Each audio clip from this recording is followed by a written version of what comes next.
this is what really scared me, is like the booze was opened and people celebrated, and it was a bit harrowing to watch people celebrate inalienable, God-given birthrights like they were privileges.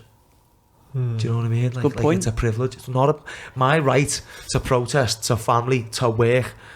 They're not a privilege. You can't take them. You can't take them. No one can take them. That's how I feel that's what I believe inside. I'd 100% agree with you on that one. 100%. There was a guy, get on this, who seen that guy who was in Liverpool. He got the police come and nicked him and knocked his door through and took him to the Birmingham testing centre. Really? Yeah, and he'd done the flight. I'd done from Bahrain. He'd gone Bahrain to Abu Dhabi, but in Abu Dhabi you don't get off the plane. Then you go to Frankfurt and then you fly home, right? On the Saturday night I flew home. You didn't have to. Abu Dhabi wasn't on the red list. It was going on Monday, funnily enough. So even though you don't get off the plane,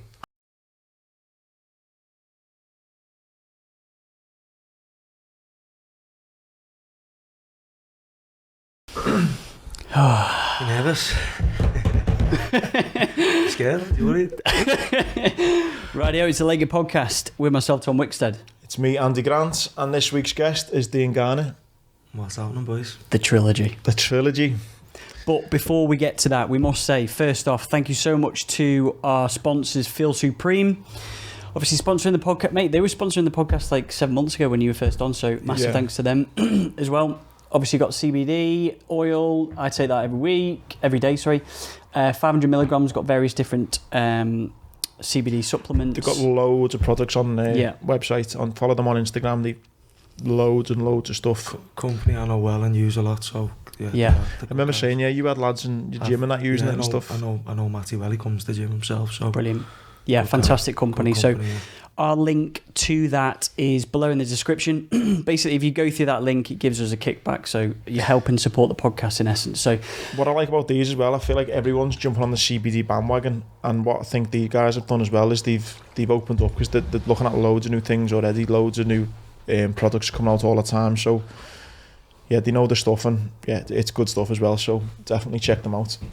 And we must mention our event as well. 4th of June, Friday the 4th of June, 6 p.m, Beer Keller, with none other than Tom Wickstead.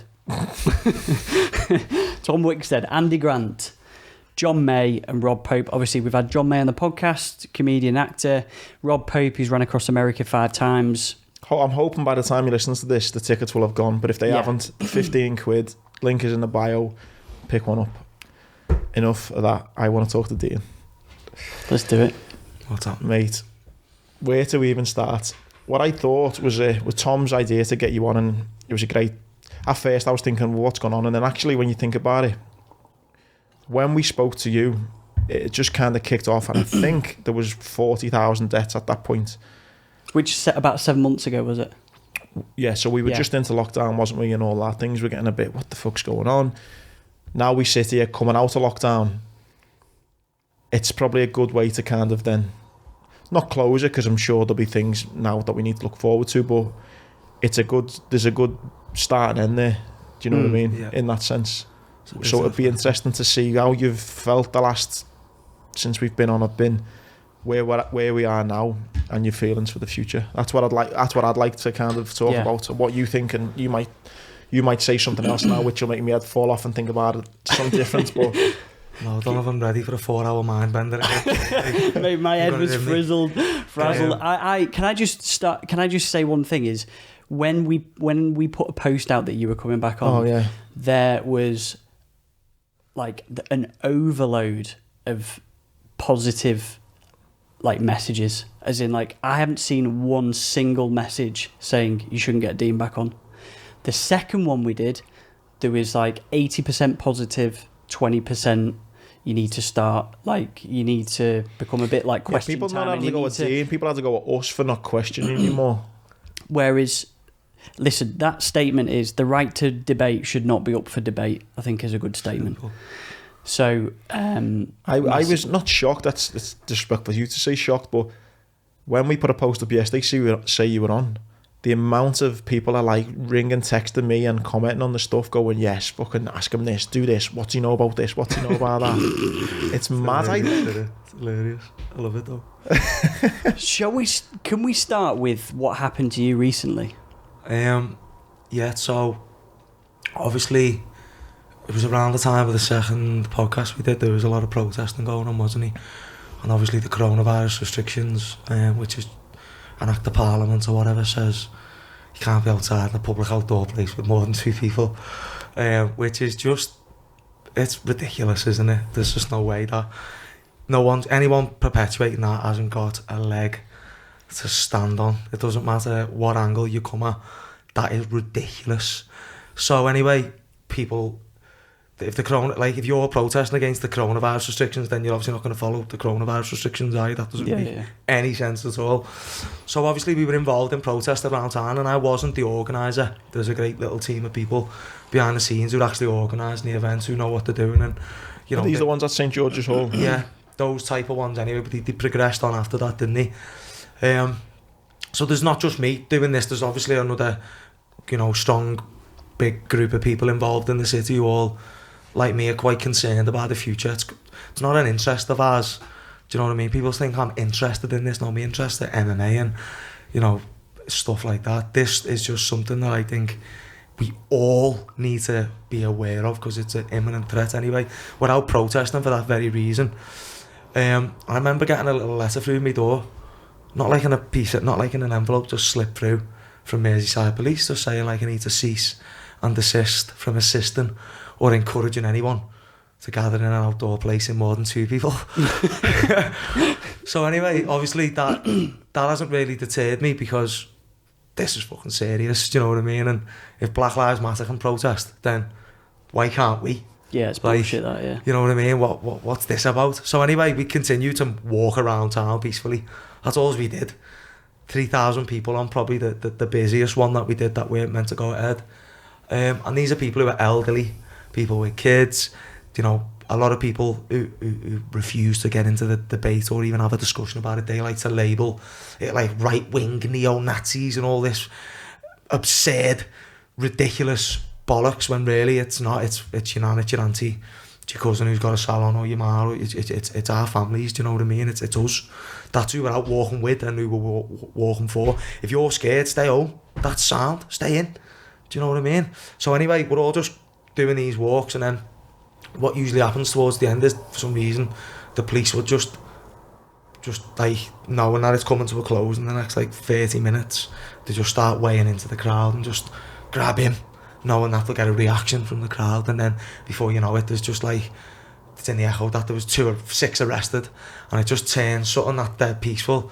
They done it on Hyde Park, on one of the big London ones recently. Yeah, I remember seeing the video. The people jamming and the police coming in a big line. I've seen that. Like, it's pretty obvious what's going on. They done it in Nathan Diash's gym, and that he went to court over an antisocial behaviour order, and the judge said the only people committing any antisocial behaviour was Merseyside Police. Really? It got thrown out, did it? Yeah. But they just threw out the antisocial order. They tried to shut his gym, and then obviously he got thousands of letters of support. Saying no, they're not antisocial. Don't be ridiculous. It's a gym. Do you know what I mean? And people have been committing suicide and stuff, haven't they? As we know. So these are serious times. But anyway, that progressed, and then just one by one, they were just like picking off people who were playing a lead role, or people not even playing a role in, or just people with a platform like myself. So do you think then this podcast, maybe, I'm not trying to pick up the podcast, if please listen to this, but you mean... No, the police definitely, like trust me, right, I've had the gym open throughout lockdown because we've got reasons to be open. Elite sport, education, we do respite and support services. I've had the police at the gym 20 times. Really? 20 times easy. They're on phone call with us now just to say someone, this is towards the end. They don't get me wrong, they've been great. In terms of how they dealt with me and my business, they've been unbelievable, do you know what I mean? That's good to hear. They've been very respectful, but then obviously with the protest and what they did, it's clearly illegal when you actually reflect on it all. But anyway, so one of these protests one day, I heard like my name getting mentioned amongst the busies walking along the side, do you know what I mean? And I was like, right, they're going to get me now. And saying what? Just like the week before, I even wore a mask just to avoid them grabbing me because they want to get took home or whatever. I was enjoying the energy. Do you know what I mean? And he grabbed some lad and said, "Mr. Instagram," and took his mask off, and it weren't me, obviously. So they were trying Mr. Instagram. That's what they called him. And even when he nicked me, like, the plan was to be like, "I'm not giving you my name because I don't have to, because I haven't committed an offence." But then they were just like, "Got you, Dean," do you know what I mean? Got Mr. Instagram, so I was like, right, okay, so they nicked you on the.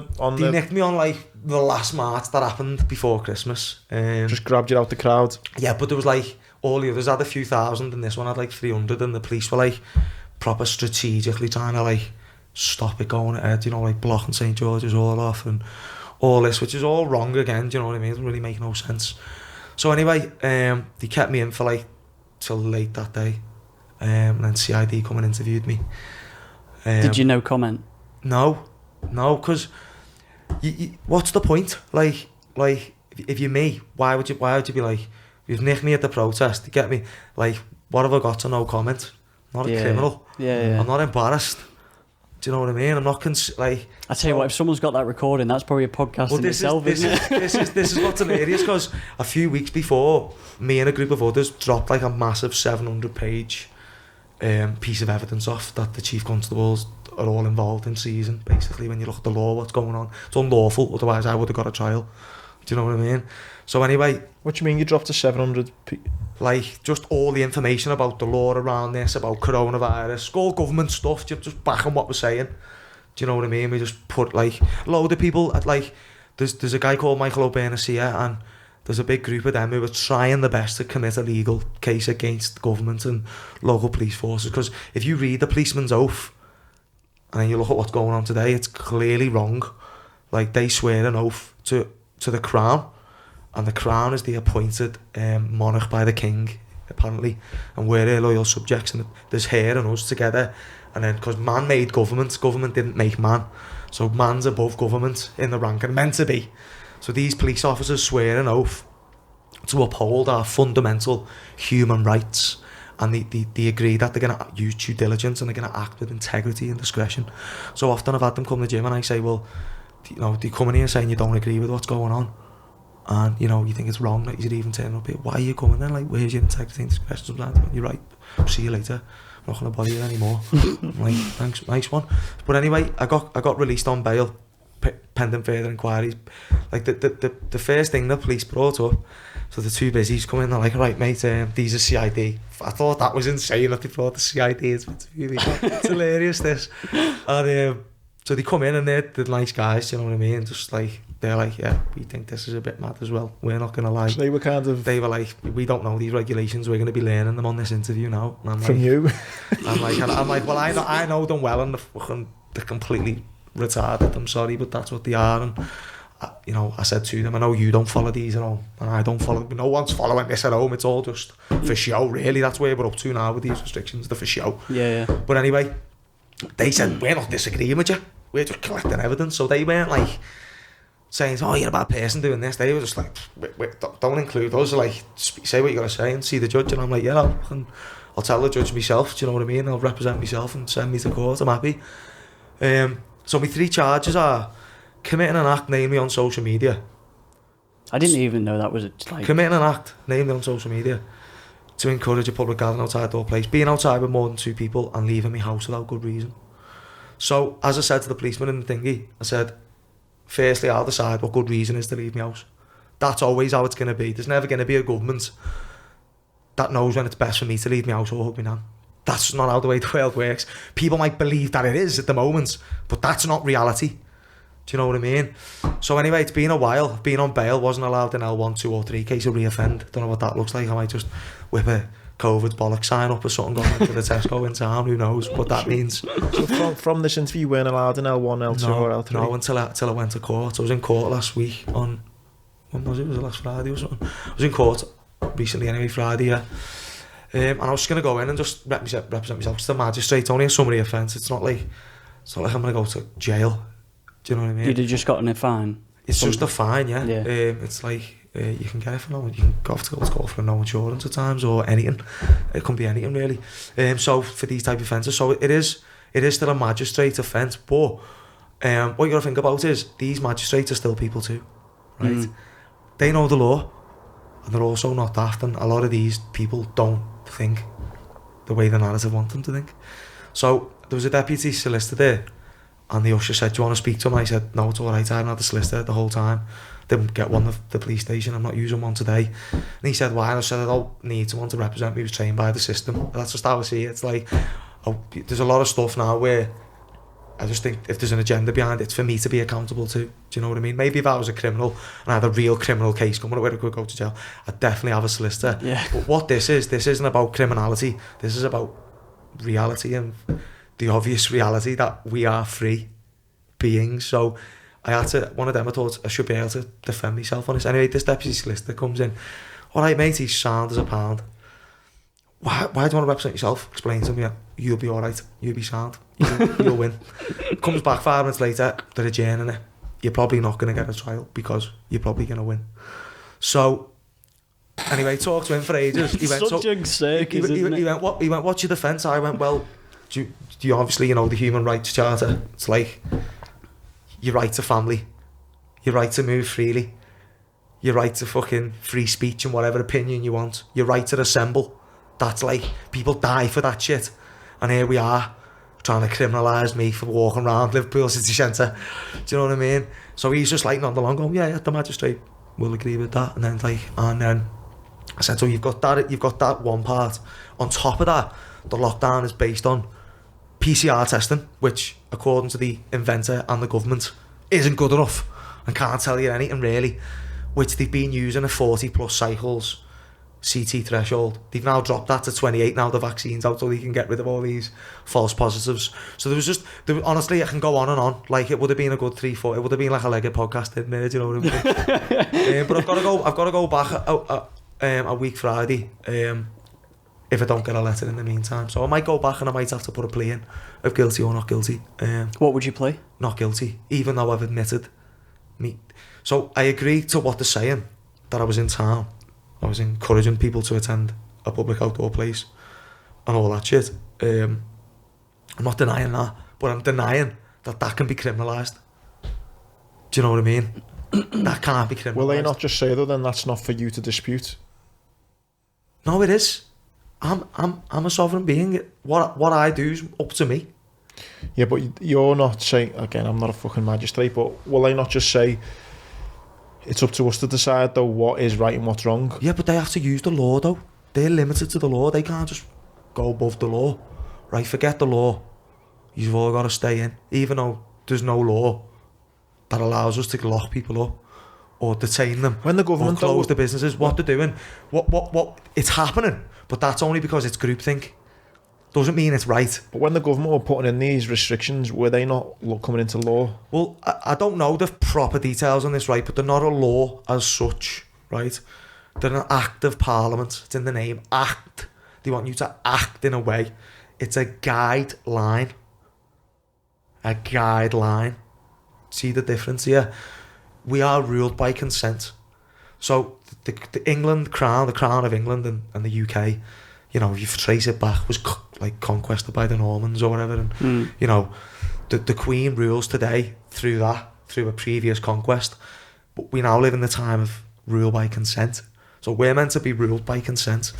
So the reason that they're implementing this is because they're saying, well, everyone's agreeing and going along with it, so you're all consenting to it, but we're not really all consenting to it. A lot of us are just got the blinkers on and don't really understand what's going on. So we're just playing along with it. There's a big difference to knowing whether you should object or follow it than there is to just going with it. Like, I was in town on the weekend, there was a protest on the weekend, and a couple of busies like, all right, Dean, letting on to me. I'm like, all right, mate. And I'm just standing there talking to a group of lads. There was a lot of out of towners there Saturday, and I didn't like the vibe as well. They were all like, they were a little bit aggressive to people, like, get your masks off and all that. I think that's not the way to do it. But anyway, an older busy and a female, they've got masks on, so I can't tell where I know them from, but they were either involved in my arrest or come in the gym a few times, but they knew me anyway from somewhere. And they come over nice and chirpy, and the guy goes, so how many of these have you brought with you? And I just didn't know. My instant response was, have I committed an offence? I didn't know whether I should agree to that or not, knowing that I've got this pending court case. He goes, no, I'm just having a bit of chit-chat, I'm only having a bit of banter. And then the female busy goes like, so what have you been up to? And I go, well, I was in court, funnily enough, yesterday. She goes, in court, what for? And I said, well, namely committing an act on social media to encourage people to gather in more than 2 people in a public place. And she's like, bit mad, innit? And I went, yeah, it is a bit mad. And I went, it's been adjourned anyway. And she went, how come it's been adjourned? And I went, well, to get more evidence, but I've already admitted to it all, so I don't know what there can't be any more, there's no evidence to get. She went, well, that's usually what they do when they haven't got a leg to stand on. And I went, well, there you go, because human rights are real. Funnily enough, they're actually a real thing. And she goes, no, you know more than our lot, we should get you in to do talks to our lot. And I'm just, this world's upside down. She said, it's flipped on its head. That's what she said to me. Sorry, it's what she said to me. It was dead nice and polite, and like I said, the police who come to the gym are like, some of them are like, yeah, your podcasts are awesome. Definitely agree with a lot of what you say. So, but this is the problem. Like, you got 100% of the population, right? You've got 50 you've probably got 30 devoted to the narrative. These are people who like go out of the way to message you like, don't get him on, don't let anyone hear an alternative view. Like, you've got about 30% of them. You've got 20 who just don't give a fuck. They're not asked, so they're the same as them because they follow on anyway. Then you've got this other, like, maybe that other group's a bit bigger actually, but then you've got this other like 25% who don't agree but they follow it. Well, then they're still creating the reality in the same way as the devotees are. Do you know what I mean? And then you've got these people who resist, and that's only a small percent of the people who don't agree. Yeah, I'd agree with that. Yeah, I think that 25% is a lot bigger actually. That people, it might be a lot bigger. There was nearly 1 million people in London, and the BBC and Sky just tried to blend it, and then reported on 2,000 Man United fans causing a ruckus at the ground. Like, it's like, at this point, if you can't see that something's wrong, you know what I'll say, so disconnected from your senses, it's hilarious. 100%, mate. You know what I'll say on all that kind of thing, and like, I've known you away from the podcast now and what you do in the gym. I've took my daughter to your gym. My daughter loves what you do. Mate, I like you. As a person, I like you. Well, I don't agree with everything you've got to say, but you know what pisses me off is that there's this kind of thing where, it's like, people need to see, people don't have to agree with everything you say, but people need to at least wake up and see that the media aren't fucking innocent in this. The government aren't innocent.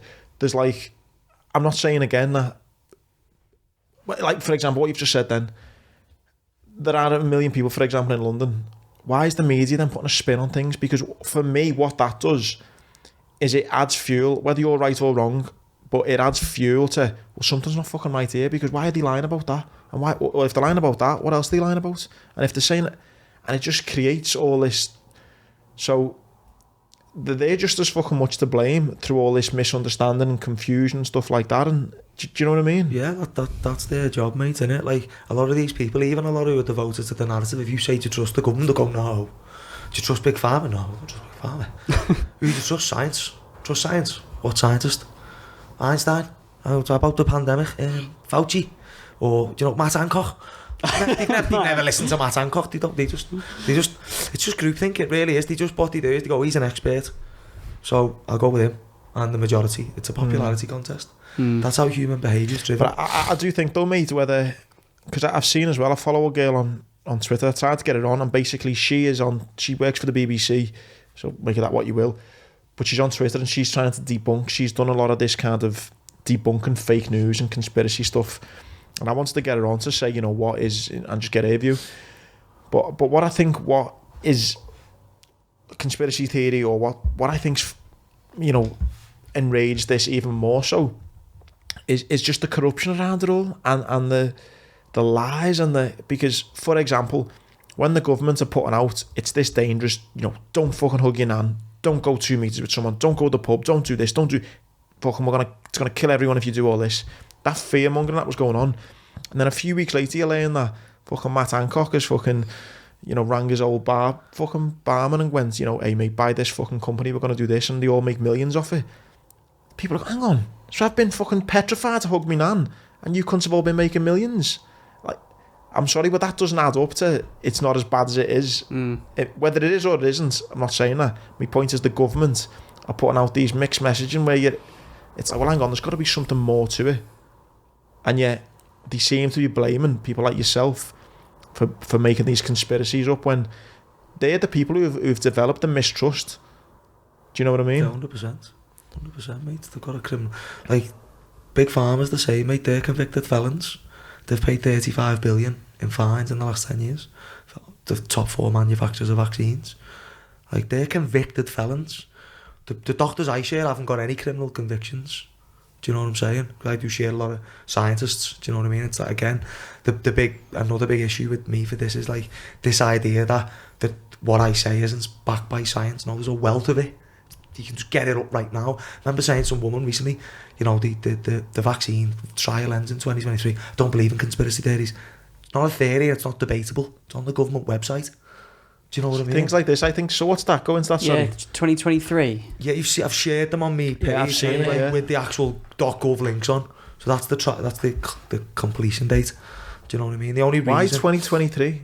Because so basically what's happening now is if you wanted to create or poison a load of people with a vaccine, you'd have to do certain things to protect yourself, and that the government have done that. Firstly, you need to change the law on unlicensed medication. So they did. They said you can now, this is early on in the pandemic, use unlicensed medication and be liability free. You can market it and you can sell it anywhere across the supply chain. That's not normally how it works. It's normally the opposite. Is that how they've been able to get vaccines so quickly through this like trial process? Yeah, I mean, again, don't get me wrong, in my opinion, well, yeah, it's not an opinion, this is also a fact. They've been developing these types of vaccines for 20 plus years. Do you know what I mean? So they haven't rushed it through in 9 months. They're just pretty sure at some point that's going to be, it's because we rushed it through in 9 months or something. There's a reason they want you to think it's rushed. I think that's a scapegoat a little bit later on somewhere maybe. But yeah, they haven't gone through no clinical trials. Well, they have, but very limited. And if you look at how the trials work, they'll inject like so many thousand people, but then they'll only look at like 170 people out the study and just see if they had like, you know, antibodies or whatever, and go, yeah, it's 95% efficacy. Is it safe? Don't know. Looks it. Should be. Yeah, I reckon it's safe. So that's basically what's happened. So without this emergency pandemic, they can't use this vaccine.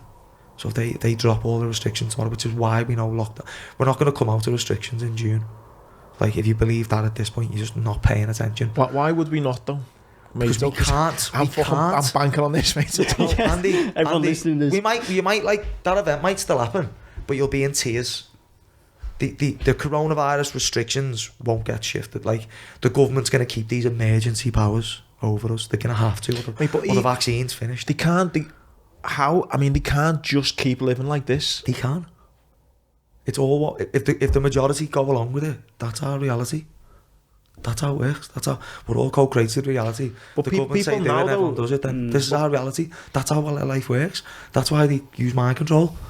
There just seems to be too many people against it, though. I don't agree with you on that. I don't think this can continue anymore. There's that many people. Well, you go to any beer garden now, no one gives a fuck. Like, yeah, but you're still sitting outside eating your burgers in the rain. Yeah, but I'm saying in June you're going to be inside. Yeah, but then soon as the flu season comes, don't forget, there hasn't been any cases of flu. Flu's gone. So I think that was flu comes back. No one died. No one died of flu. Like, fuck off. That face you do. There's so many of those faces in that 4-hour podcast. It's like, what? The flu's disappeared? Yeah, we've had the flu for like hundreds of years. We've had vaccines, everything, and it's gone. Why?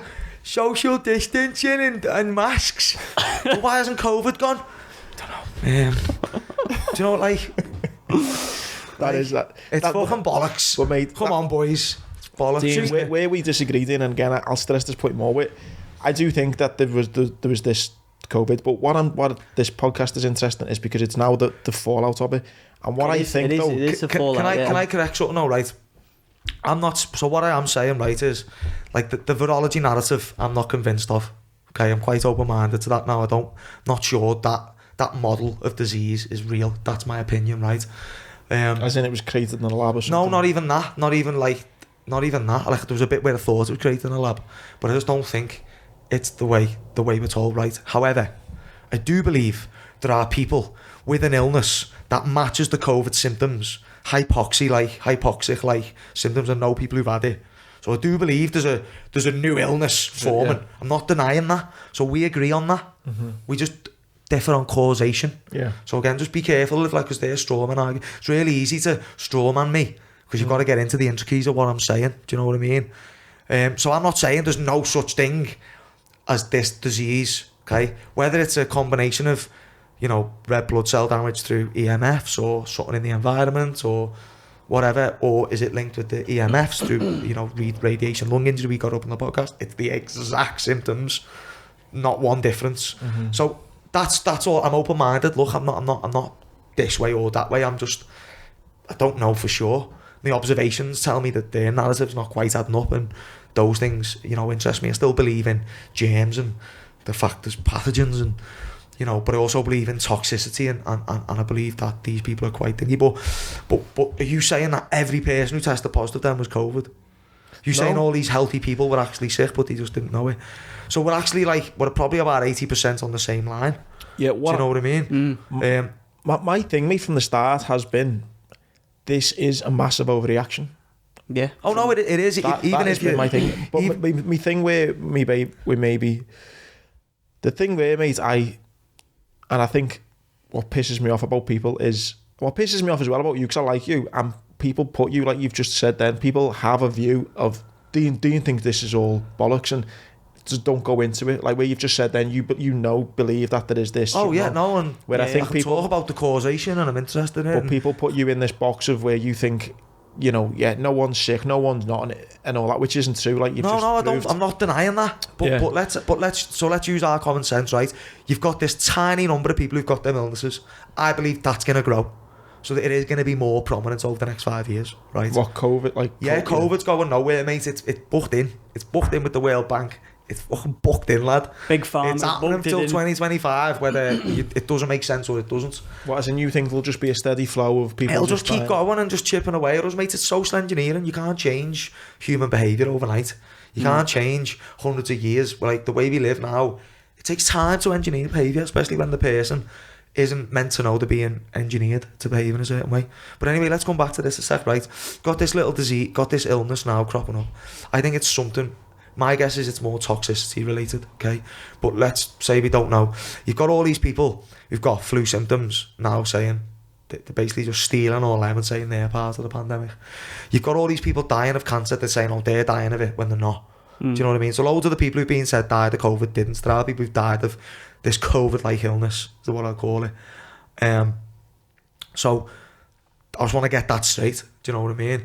They have hijacked other things like the flu. That's pretty obvious. But there are these people who, if you give them hydroxychloroquine or ivermectin or zinc and magnesium, these certain treatments that have been 100% effective, they recover. Yeah, so there's something going on, but those treatments have been shut down because they threaten the emergency use authorization. Right. If there's therapeutic treatments available, you're not meant to use emergency use vaccines. They're for proper dire situations. We're not in a dire situation. Like, if this virus only affects some hosts, why are we trying to sanitize the world and annihilate the virus? Why aren't we trying to understand the host? Why are we spending it's gonna be trillions by 2025? Why are we spending 20 trillions? Like, the average age of a COVID death at one point was 84. Do you know what I mean? Like. You can't stop people dying. And it's good you made that point, though, because I think a lot of people, certainly when you see on the news, and if you watch mainstream news, which I don't anymore, I've completely switched off, is you do hear about these people who are going into hospitals trying to get access to film patients in inverted brackets intensive care units and not believing that people are in intensive care. They're in them every year, though. You can film. It doesn't look... No, 2018, 2001, 1998... It looks the same. Yeah. Respiratory illnesses, they've always been a big factor. And that's the point, mate. That's the point I want to harp on, is, for my personal thing, it's the fucking media and the government. Remember December, January, the NHS is overrun. And then I seen a fucking post, it might have been one of yours, I don't know, and every fucking year, December and January, the same headline, the NHS is on the brink of overrun. Yeah. Now it might be, but it always fucking survives. I'll tell you what though, we didn't build Nightingale hospitals back then, we built them this time now and they never seen anyone. Yeah, so and yet we were still and over. that was more dough for the boys, jobs for the boys. So, and that's what I'm saying, that my big thing is, mate, is whether you're right or wrong, Well, what I've just said there is pretty, like, obviously apart from that bit, but a lot of what I'm saying here is not debatable, it's fact. Yeah. It's not debatable. All right, I've got my theories on the edge of it, but we're actually speaking here government agreed facts with a lot of it. Agreeing with the government's own data. The government's own data, not some conspiracy theorist data, is that comes from what you've just said. Yeah, I spoke to nurses who've lost their job for like taking pictures of like sheets and posting them on their Instagram for like women showing how many people aren't in the hospital. Do you know what I mean? Meanwhile, you're denying all these cancer screenings and cancer patients treatments. These are real serious diseases that kill millions of people. And again, but they're related to the problem that no one wants to talk about, toxicity and lifestyle. Now, forget about lifestyle. There's always a magic cure Big Pharma's got next. Do you know what I mean? And we just seem to get sicker and sicker. Yeah. As a society. I've had a few women message me with nurses and say that they're getting pressured into taking the vaccine, and if they don't, it's going to affect their promotion.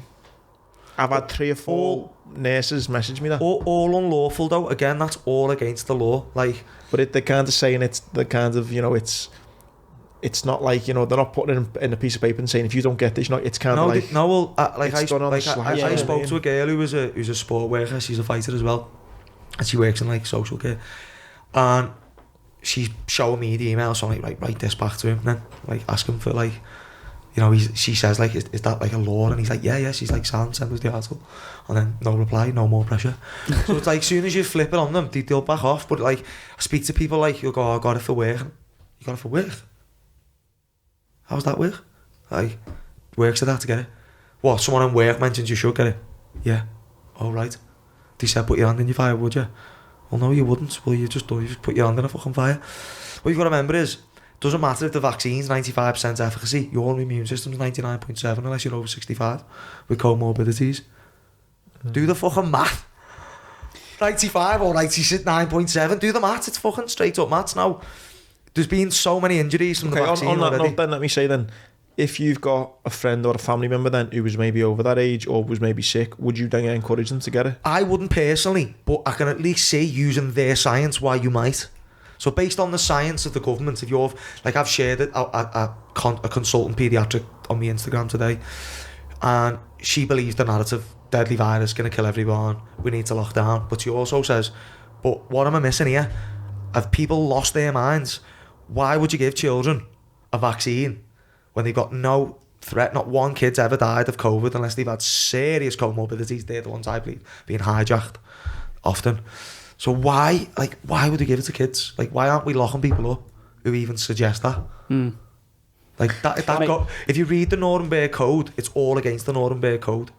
We got a letter, I'm not even with my daughter's mum, we're good mates now, and we agreed both not to give her the flu jab because last time she had it, she was sick for weeks and weeks. So we don't even give her the flu jab, and yet I'm seeing reports saying they're going to be vaccinating kids for this now. So it's like, and I know I'm not the only parent, I know loads of parents who don't give the kid the flu jab. So how are they going to even attempt to roll out this COVID jab? Mate, they're already doing it. They're already buying for kids. They're talking about the kids getting it late summer. That's what I mean. I don't know how that could even be a thing because access to education, that sort of thing, like block it off like that way. Don't get me wrong. Like I said, 70% of parents are going to line the kids up for it. Maybe 50. They're going to be made up. Do you think it'll be that much? I think more towards the 70. Like, yeah. I think if you're sending your kid to school in a mask and letting them be tested, you're probably getting the vaccine, aren't you? So I drove past a school the other day, and it was quite upsetting because every kid that walked out to school was walking opposite the lights, and all I could see was masked kids. They were outside school, they no longer had to wear them, but they kept them on. It's sad, isn't it? And the science says that makes no sense, because now you've got a petri dish on your face. The tests are, again, the government's talking about being 7% accurate. Why would you take them? And it says on the box they've got ethylene oxide in. You read about ethylene oxide, it says chronic or long-term exposure causes cancers. So why would you take a test every 2 weeks? It's not one a year, like a cancer smear. That's got the same thing on, but that's you don't get a cervical cancer smear twice a week.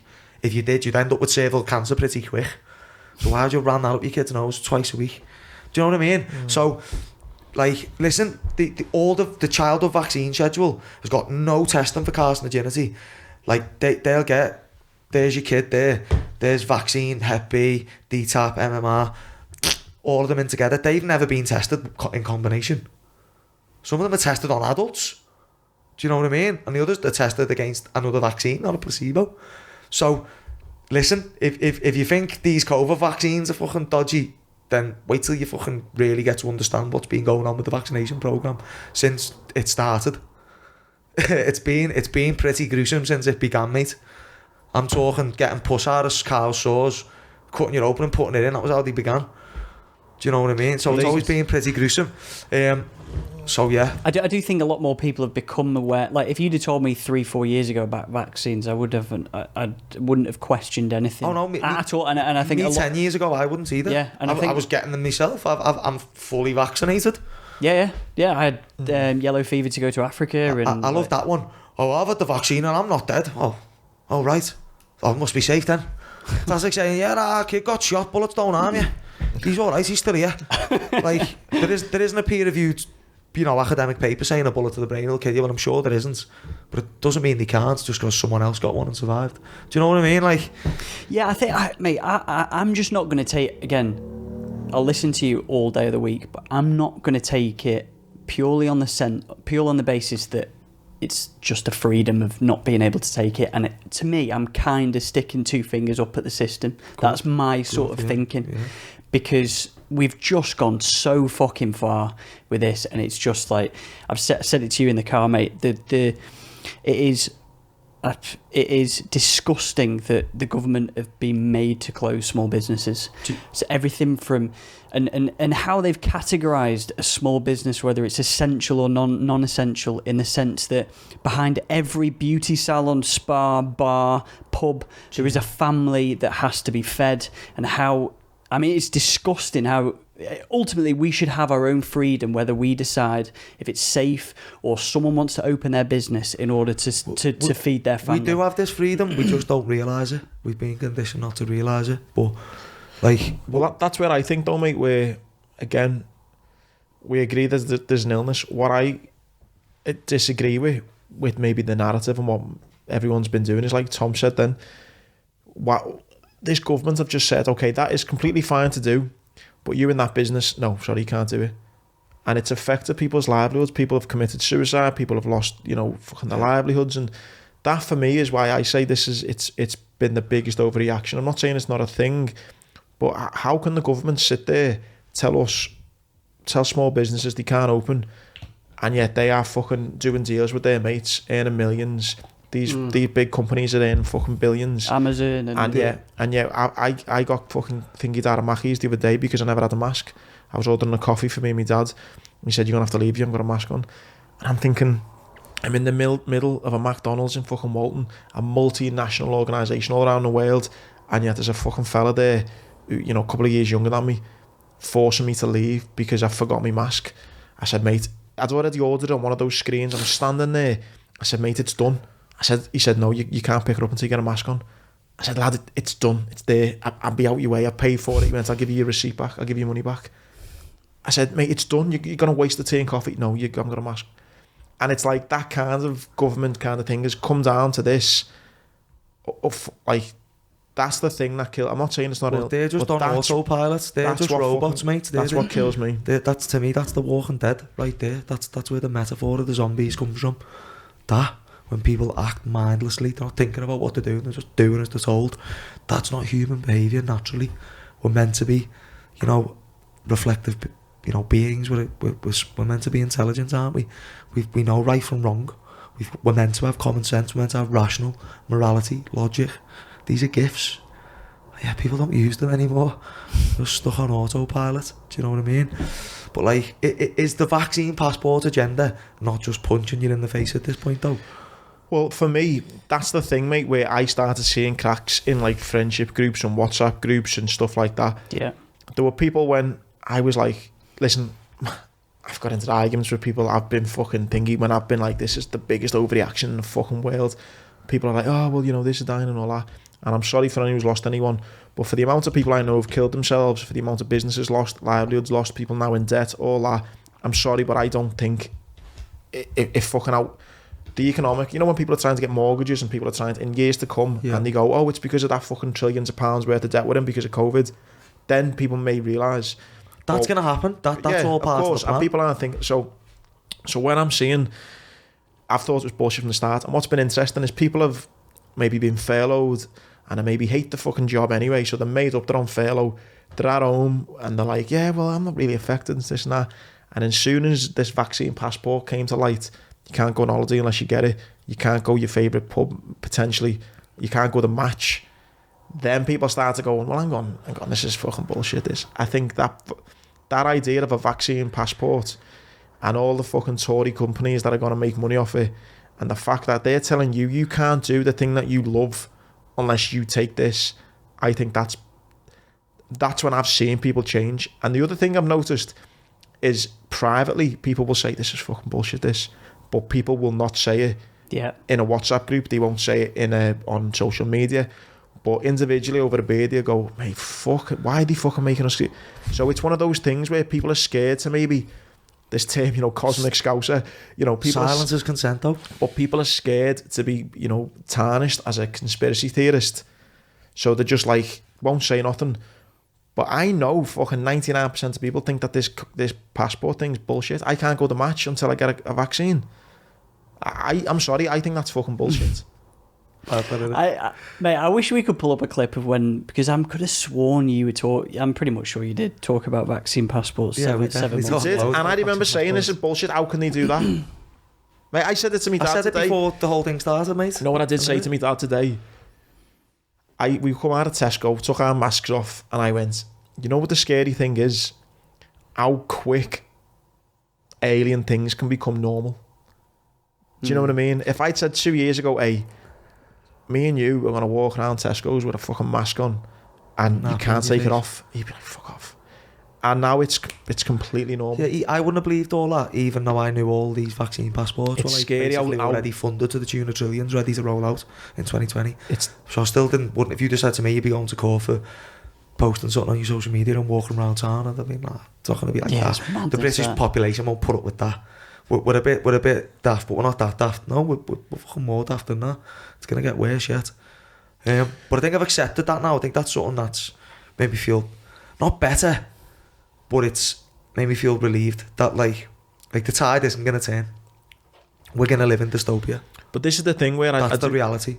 This is the thing where I lose you a little bit on it, because I think all this stuff that's gone on, I think it's down to just pure corruption and capitalism. I don't necessarily, or I don't see where you're coming from with this bigger picture, and that's why I'm interested to see where you think it's going to come, because I just think, this government it's a fucking circus. So what did you expect? Do you know what I mean? It's a fucking joke. The capitalism, people want to make money, people that have always wanted better things. Good example what you said, it's like when we lived in a cave and stuff like that. No doubt people wanted better caves, bigger caves.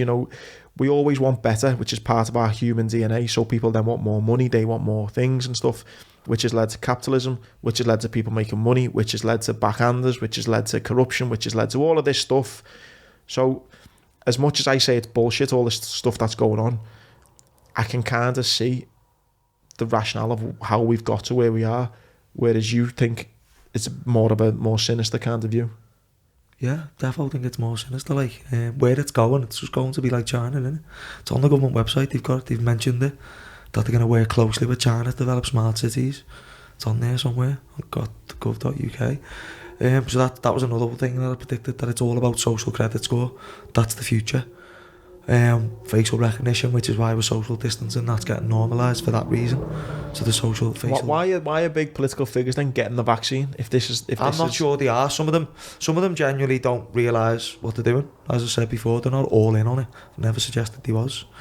When people are this brainwashed, you don't need to be on it, do you? Like, it's like saying like every nurse who gave thalidomide and doctor was in on thalidomide. Yeah, it's a good point. Like, that, yeah, it's not how it works. Like, so. Plenty of people have, like, I think it's the Indian health minister took the vaccine and died the next day. Do you know what I mean? Some of these people have learned. Did he really? Yeah. Some of these people are learning the hard way, mate. So yeah, a lot of people. There's a few people I've shared loads of pictures of people like just being vaccinated. They were like 40, and then a week later I'm sharing a thing about the funeral service. I've seen some of them, put loads up.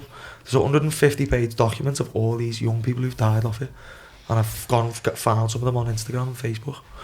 Remember that nurse who fainted? She died. Tiffany Pontesdova. She fucking died.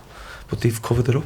So, yeah. That's why I find it really hard, Dean, and I think people who maybe think that there's something not quite right, whether they think is maybe...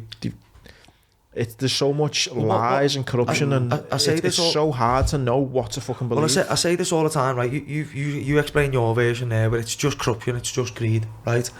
All right, sound. Well, where does Jimmy Savile and Jeffrey Epstein fit into that model? How do you rationalise that? Well, they don't fit into that specific model. Well, why are they in there then? Why are they rubbing shoulders with all these people?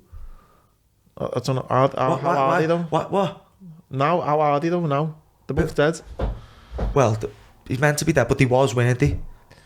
If you Google Savile, who are you going to get pictures of him with? Yeah, all the royals and everyone, celebrities. If you go on jeffreyepstein.org, where's he putting his money? Right, okay. This Harvard is the thing, though, this is the thing where you need to really then convince me, because this is the thing where... No, I'm asking you a question here. I'm just saying, where do you rationalise the paedophilia in it all then? Because at this point, that's like so out in the open now. It's fact. It's not debatable. The severity of it's debatable. Yeah, but just because, and I'm not like... It's like... hope to fucking God it never happens, but if Tom come out and had this fucking raging secret, he's a fucking pedo and gets nicked, would people then assume I'm a fucking pedo as well? If he was doing it for 30 years and everyone knew and there was all this cover-up going on, well, yeah, I'd assume that. Yeah, if he was cracking on for 30 years now and it turned out he's the biggest pedo ever and you said nothing, chances are you're onto it, mate. But I just think some of those photos that you see, just because you see a photo, for example, with Piers Morgan on a one photo, it doesn't mean they were best mates, does it? I'm talking about the actual details of like Horta Legrand and, you know, the boarding schools he was going to and politicians were frequenting to and that. This is all facts. Whether you're aware of it, like Brad said, there's a level to this where we know it goes. Do you know what I mean? It's the difficult of how you're tying the paedophile into COVID that I don't know if you are or not. No, you'll be able to explain it better. I'm tying it into the global power structure. Right. Not COVID. Right. The global power structure. Who have set up COVID. Do you know what I mean? The global power structure is behind the banking system with the World Economic Forum, you know, the UN, all the Council on Foreign Relations, all these organisations are all linked to the global power structure.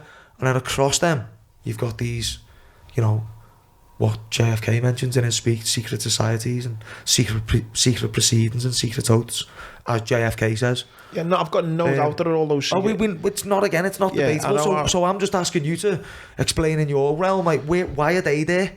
So I'm all for, because that was my whole thing growing up. I just thought the world was just corrupt and everyone just wants to make a bevy. That was what I thought for 70% of my life. But that was because I wasn't aware. Well, the argument I'd come back to with that is... If you turned up to me, for example, if I went to see my vet, I said, my dog's sick, you need to make my dog better. And he said, yeah, okay, yeah. I said, while you're there, my house needs rendering. Can you come and do that? He'd go, I don't fucking render houses, I'm not an expert in that.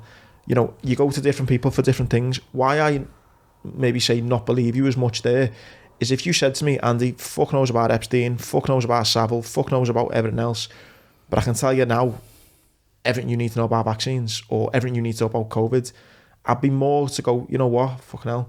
But it's the way it's all linked and you know everything about everything. So Bill Gates met with Jeffrey Epstein several times, was in the New York Times. Like Bill Gates is the man behind this operation. Like, it's not what I'm saying, it's not debatable. This is what I'm saying, it's not debatable. Go on jeffreyepstein.org. Yeah, I'm not saying you never met up. I've never, no, I didn't what realise. I'm telling you, right, is it's all closely intertwined. So, like, who went to Epstein Island? Who went there? Do you know who went there? No. Fucking Stephen Hawkins. Like, Stephen Hawkins. That was the last name I thought it was going to come out of your He mouth. went there. It's not, like, I'm not debatable again. I'm not going to debate facts that no one's denying. So what I'm saying is, right, it's not debatable. Some fucking secret. So what you're telling me here, right, is, so just because all these politicians who are running all this stuff, the Clintons and that like, we should just pretend that doesn't matter. No, I'm not saying no, of course not. No. So we've got this world folding in front of us, right, that you agree is bullshit, right?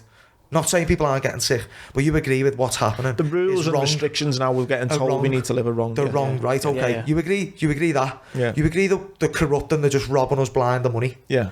You don't deny that they're associated to prolific paedophiles? No, don't deny that. Well, you can't deny it because it's fact. And mainstream media's admitted it. Yeah. Yeah, it's undeniable. You look at Prince so Andrew I'm just trying to wonder, you know, how you put all them together and say, oh, but I think that's where you lose people. It used to lose me. And that's just because I understand it. Because it's like you're saying, right, COVID is this and the vaccine's this, and you just about get your head around that, and you go, well, because he's fucking mates with him, who's linked with him, he's a pedo. What you've got to think about, Andy, is, well, what's the motive then? If you're saying, like, they're doing all this to our behaviour and it's all bullshit, what's the motive? And I'm sitting here saying, well, the vaccines are toxic and they cause autoimmune diseases and neurodevelopment diseases. And, well, how can you sit and listen to me to that without a motive? If I find a dead body, the first thing we ask is, right, who's got motive to kill person A? So you're now discrediting the motive but wanting to know the vaccine info. Well, why would they want to poison kids? Well, then, for you to understand that, you have to understand that these people are a bit fucked up. They're psychopaths. You know, people like John Lennon, great example. You've seen that interview. The world is run by insane people for insane objectives. Like, these are people who know what's going on. They've been involved in these higher circles and they've been, you know, removed from the world maybe a bit early. So, you know, yeah, the guy who made the PCR test who got a Nobel Prize, he's sitting there going on YouTube, you can just get him up now, speaking out of his own lips, saying, don't trust Anthony Fauci, he's part of this cabal. So at what point are we going to combine the motive with the fucked up reality? You can't go, no, fuck the motive bit, like, it's fucked up, innit? Why are they doing it though? What about that you doctor? You can't rationalise it, do you know what I mean? Because you're not a psychopath. I can't rationalise it. What about that doctor who come out and said, it was a good question by someone, and said, ask Dean about that doctor who come out, I can get his name up, and he said, if you just left kind of normal social kind of how we're living now, you know, the population would decrease anyway. Naturally. Yeah, because of how we're now living. There was a doctor who come out and said, you know... Well, yeah, no, I think... to find out what it... Well, hang on. Elon Musk said this, hasn't he, that the population's going down. There's a good website, Overpopulation is a Myth. I believe population numbers work like a frequency. They go up and down. Which would make sense, wouldn't it? Because, yeah. But I believe these people, I've shared good videos on this, like elitist, the ruling class have had this thing about depopulation and checking the population numbers right back to like Greek times and that. None of this is new. Do you know what I mean? It's not new. It just feels new to us.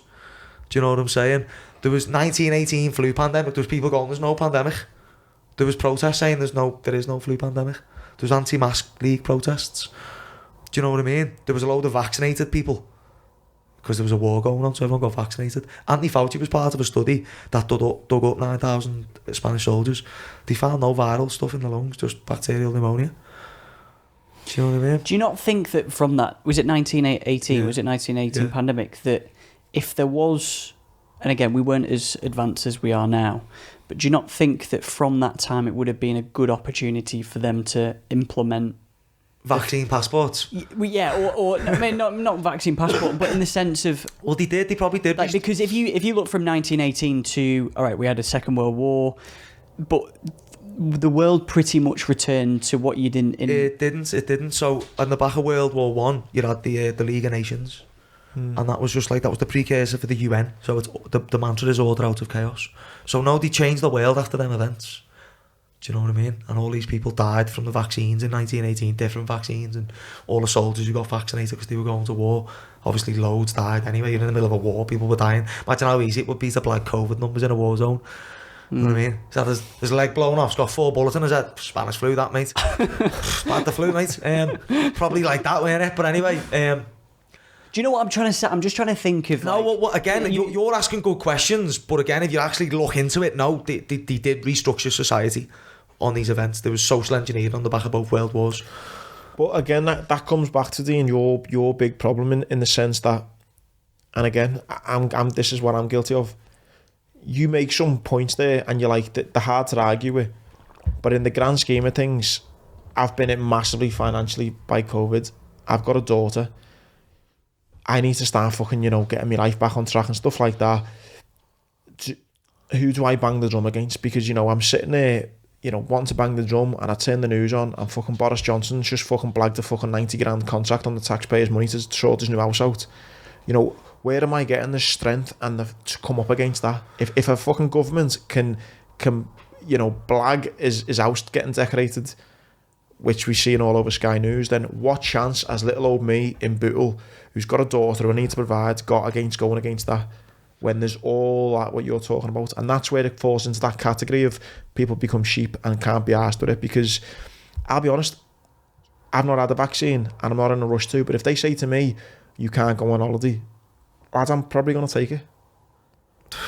And what I'm saying, but that's where everyone is at. Do you know? Is there no sympathy for someone like that?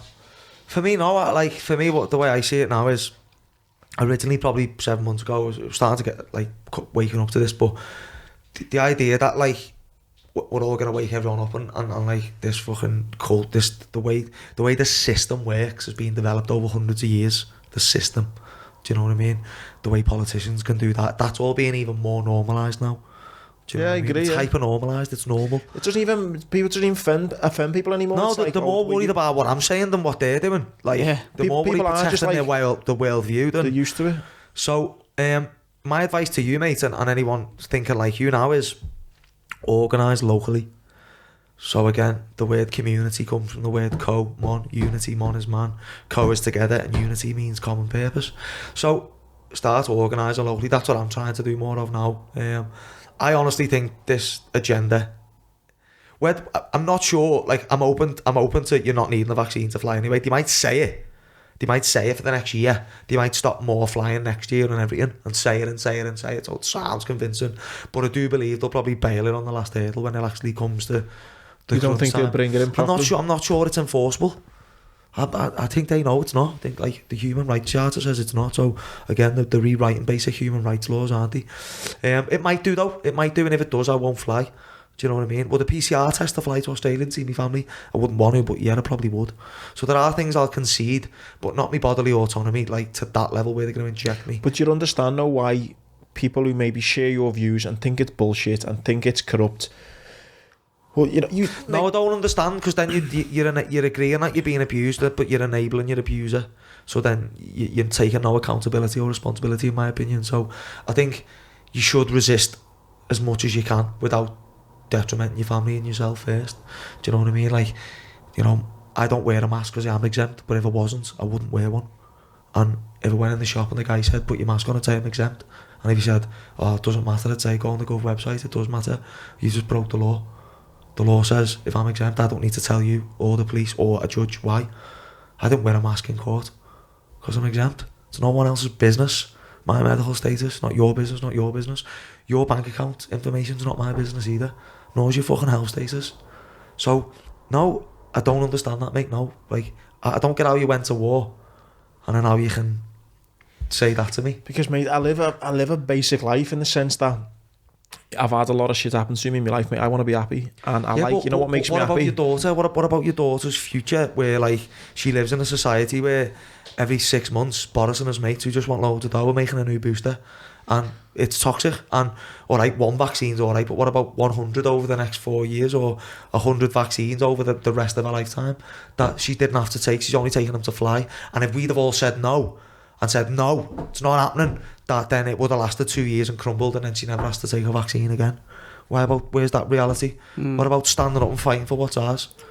Do you know what I mean? I could have got that letter and went, well, I'm not going to protesting because I'm getting a 10 grand fine. I went. Alright, I got nicked. I got a court letter. I'll go to court. Alright, you going to... Like, it's trying to find people, isn't it, though, who share your passion. It's not like, mate, I don't see it as like... I don't think this is something to look at as something I'm passionate about. This is something for us all to get passionate about. My point is, though, is that not if someone doesn't believe what you're saying, then... No, well, that's what I'm saying. That's why they're not going to be passionate. If you don't believe what I'm saying, then you're going to be passionate about hand sanitizers and toxic masks and staying away from everybody, then that's fine. I'm not expecting them to behave differently to the belief system. But if you believe what I believe, even just to 50% of what I believe, so you believe there is a virus, they have come up with a vaccine to protect you from the virus, but you then think it's still wrong to take people's human rights away, well then stand up. stand up and show your disdain. That's the law. Learn that in the law. I think in legal definition, you not saying that's absolutely outrageous. No, mate, it's consent. I agree with what you're saying. Sorry, Tom. The point is, what I mean is, I just don't think, mate. I personally, mate, and whether you don't respect me enough for this, but mate, for my life, lad, I'm 32. My ma died when I was 12. I seen shit in Iraq and Afghan. I've got a daughter. I've had a fucking, thingy life. I'm 32. I like doing the things I enjoy. And what do I enjoy? I like going on holiday with my little girl. I like going to nice places with my missus. I like going to match with my mates. And if they say to me, you can't do any of that until you have a vaccine, then I'm probably going to take it, because the other side is, I go against it and then basically try and having to ask everyone to follow what I'm doing. And that seems like but as you're admitting, there's loads of people feeling like you. So maybe if you stand up one other bit and it's a domino effect, and maybe we turn it round. Maybe that's learned helplessness, what you're explaining to me there. I do feel helpless in it. I feel empowered by my ability to stand up for myself. And I respect that, about it. Yeah. I get kicked off a plane, or I've got to deal with this stress. I'm working in schools at the minute. I go into school. First thing the headmaster do, come over. Can you wear a mask, sir? No, I'm exempt. Okay, fine. It's actually that easy. It's actually that easy. I'm actually not finding it that you've difficult. got a successful business though, Dean, and what I'm trying to get to the point is, do you not see any sympathy in people who maybe don't afford to risk maybe getting sacked, or I can't afford to lose my business. Like, I've put a lot of work into to have a job where I can travel the world with lads fighting and stuff, and fighting myself, so I'm losing out a lot of things. I'm not getting what I want. Do you know what I mean? I'm making sacrifices for the cause. I want us all to be free. I'm not going to be able to look my kid in the eye and go, well, I just like going to the match, and I like going on the planes, and I like going to fucking Tenerife. So, we live in China, and, if you say anything on your Instagram, you're getting locked up for 2 weeks, or, you've got to... Of course, I don't want that either. Well, then, if you don't want it, mate, you've got to tell everyone now, because going along with it, you're co-creating that reality. We are the architects of this reality. We build the world around us.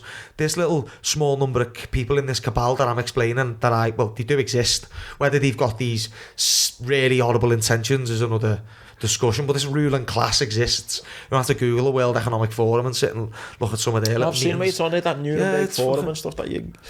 It's when you talk about, when Andy was saying about sort of rising up, maybe isn't the right word, but...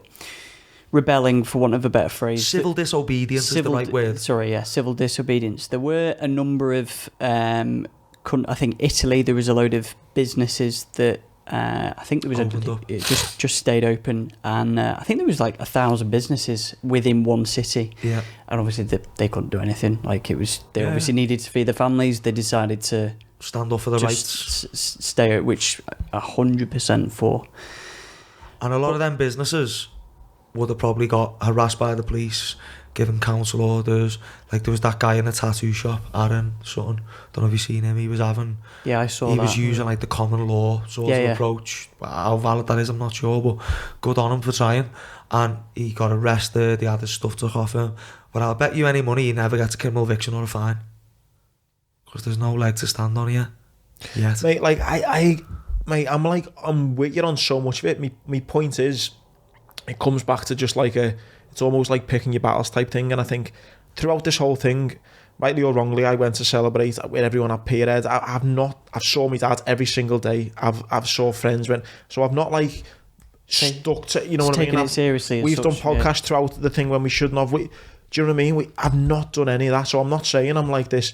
My point is though, it's difficult to go from where I am at now to then almost...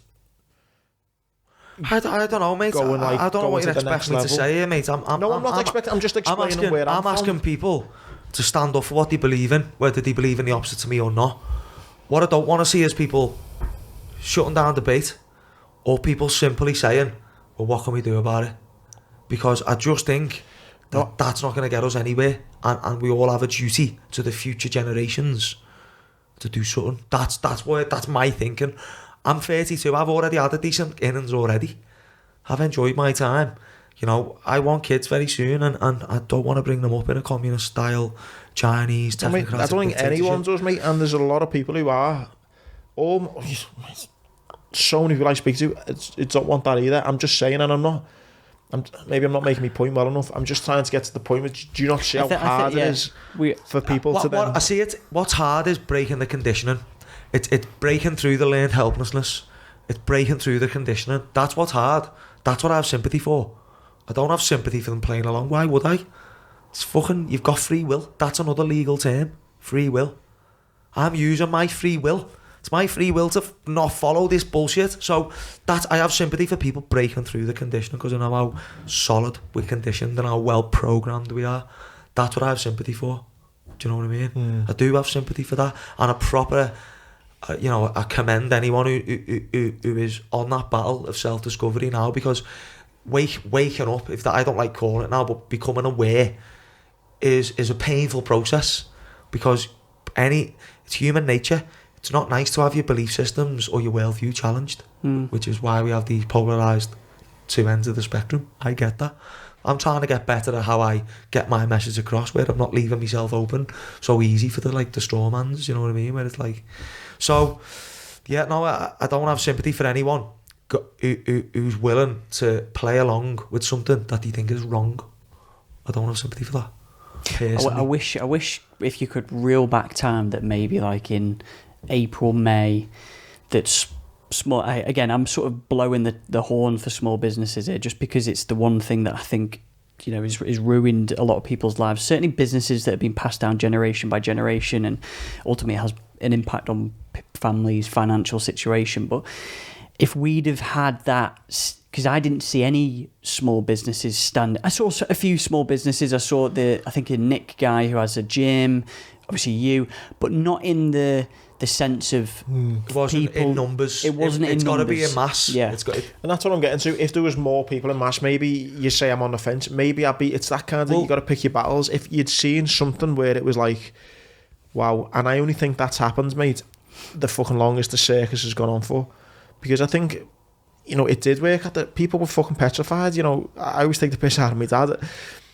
I saw my dad every single day, and he got to a point where my dad, who's lived it long and he's had a hard life, my dad, and I still take the piss out of him today. We walked in Tesco's and we were in the radio and it was like X amount of people have died and this and that, and he put his sleeves over his hand and started pushing the trolley. What the fuck are you doing in it? We still take a piss out now, and it's though.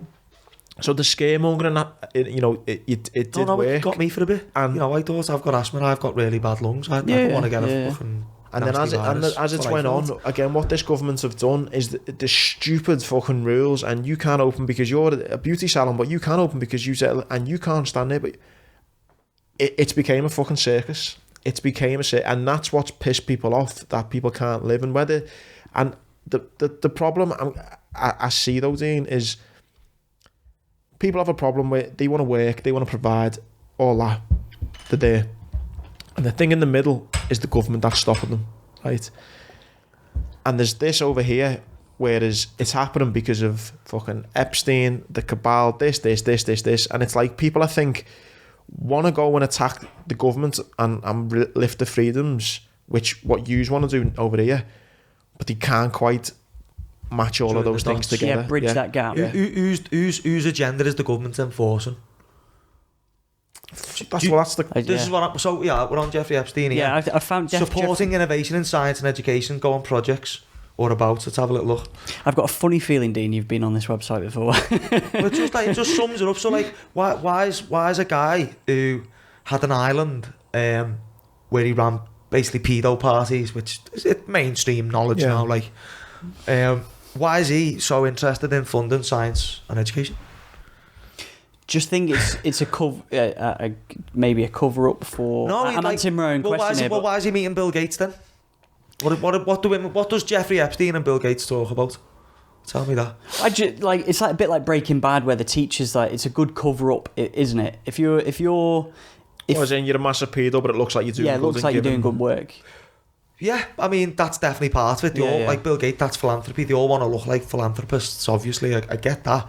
Or they know that bit, but why doesn't he just crack on with his paedophilia stuff and however he's making? Because he doesn't make it that, why does he want to be involved with science and education and is it not that thing to the name dropping being part of that kind of thing? Is it not an ego thing? It might be, mate. You know, it might all just be coincidence, and he just wants to. Oh, you might be right, mate. You know, no, listen, just because they're all going on pedo parties together doesn't mean they're all. Listen, they're all the same wrong agenda. for that. You know what I mean? For that alone, they're all fucking wrong. Well, there you go. So already, mate, your moral compass should be. Do you know what I'm saying? So all you got to think about is money talks, and you know these people with this agenda. You know, it's not the government. It's not the government's agenda. The ruling class's agenda. Call them what you want. Cabal, the ruling class, the robber barons, the corporations.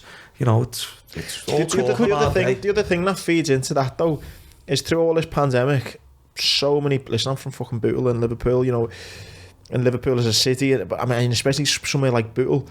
You know, poor as fuck, and yet the billionaires in the world have got rich, doubled and trebled their wealth. It's madness. That's all part of the setup. Again, I've got strong feelings that Bill Gates' story is now what we've been told. His dad's connection to Rockefeller and Soros and Planned Parenthood.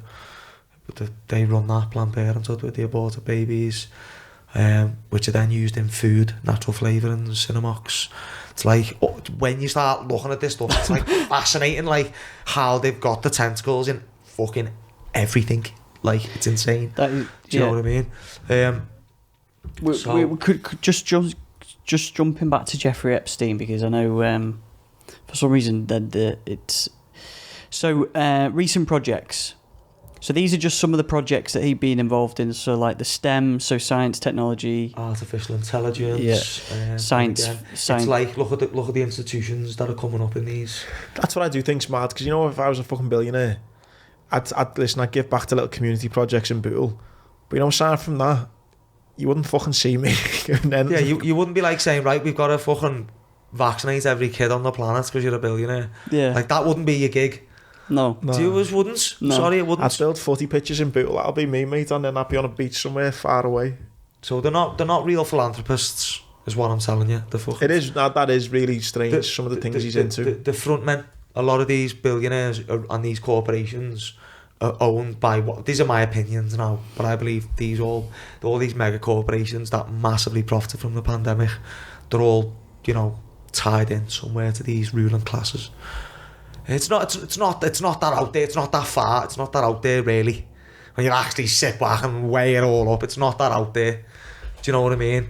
Bill Gates' tweet in 2019, looking forward to it. Like the best investments for the next decade or something, vaccines. You know, it's all being dropped in there for you to see. But why would they do that? Why would he? If I knew, I don't know why he did it. But if he was going to do it. He did do it. I know coincidence isn't a thing when you're talking about how they all met up and stuff. I know that, but surely there's got to be a couple of coincidences in there. Like, you know, I'm sure there might be a couple of coincidences, but there's not 1,000 coincidences. There's not 1,000 of them, is there? Can I? Yeah. So I've just clicked on. So it says about, and then so there's a number of gifts to Harvard University. And then it says here, targeting the topology of minority mutations that drive tumour growth and creating a database to predict and minimise resistance to HIV drugs. So again, like Carrie Mullis, Shiva Ayyadurai, they're both like elite scientists. They don't believe HIV causes AIDS. So what are they? Are they conspiracy nutters? Or are they well educated? What are they? How do we just write them off then? Because in my narrative as well, they haven't just come in and done this black COVID. A lot of stuff we've believed growing up weren't as we've believed it to be. The polio epidemics, they were. And these people of supreme intelligence from these same organisations, this is where I'm getting my information from. So I'm just want to know how I do agree with the sense of, you know, you've got to look where you're coming from. You know, you're looking at midwives who maybe some midwives are saying that, you know, this vaccine, take the vaccine. You know, you were believing midwives 20, 30 years ago when they were given contraceptives that were then, you know, killing the baby. And so it's like not everyone knows what they're saying at the time, you know. Who recommended bifters? Your doctor?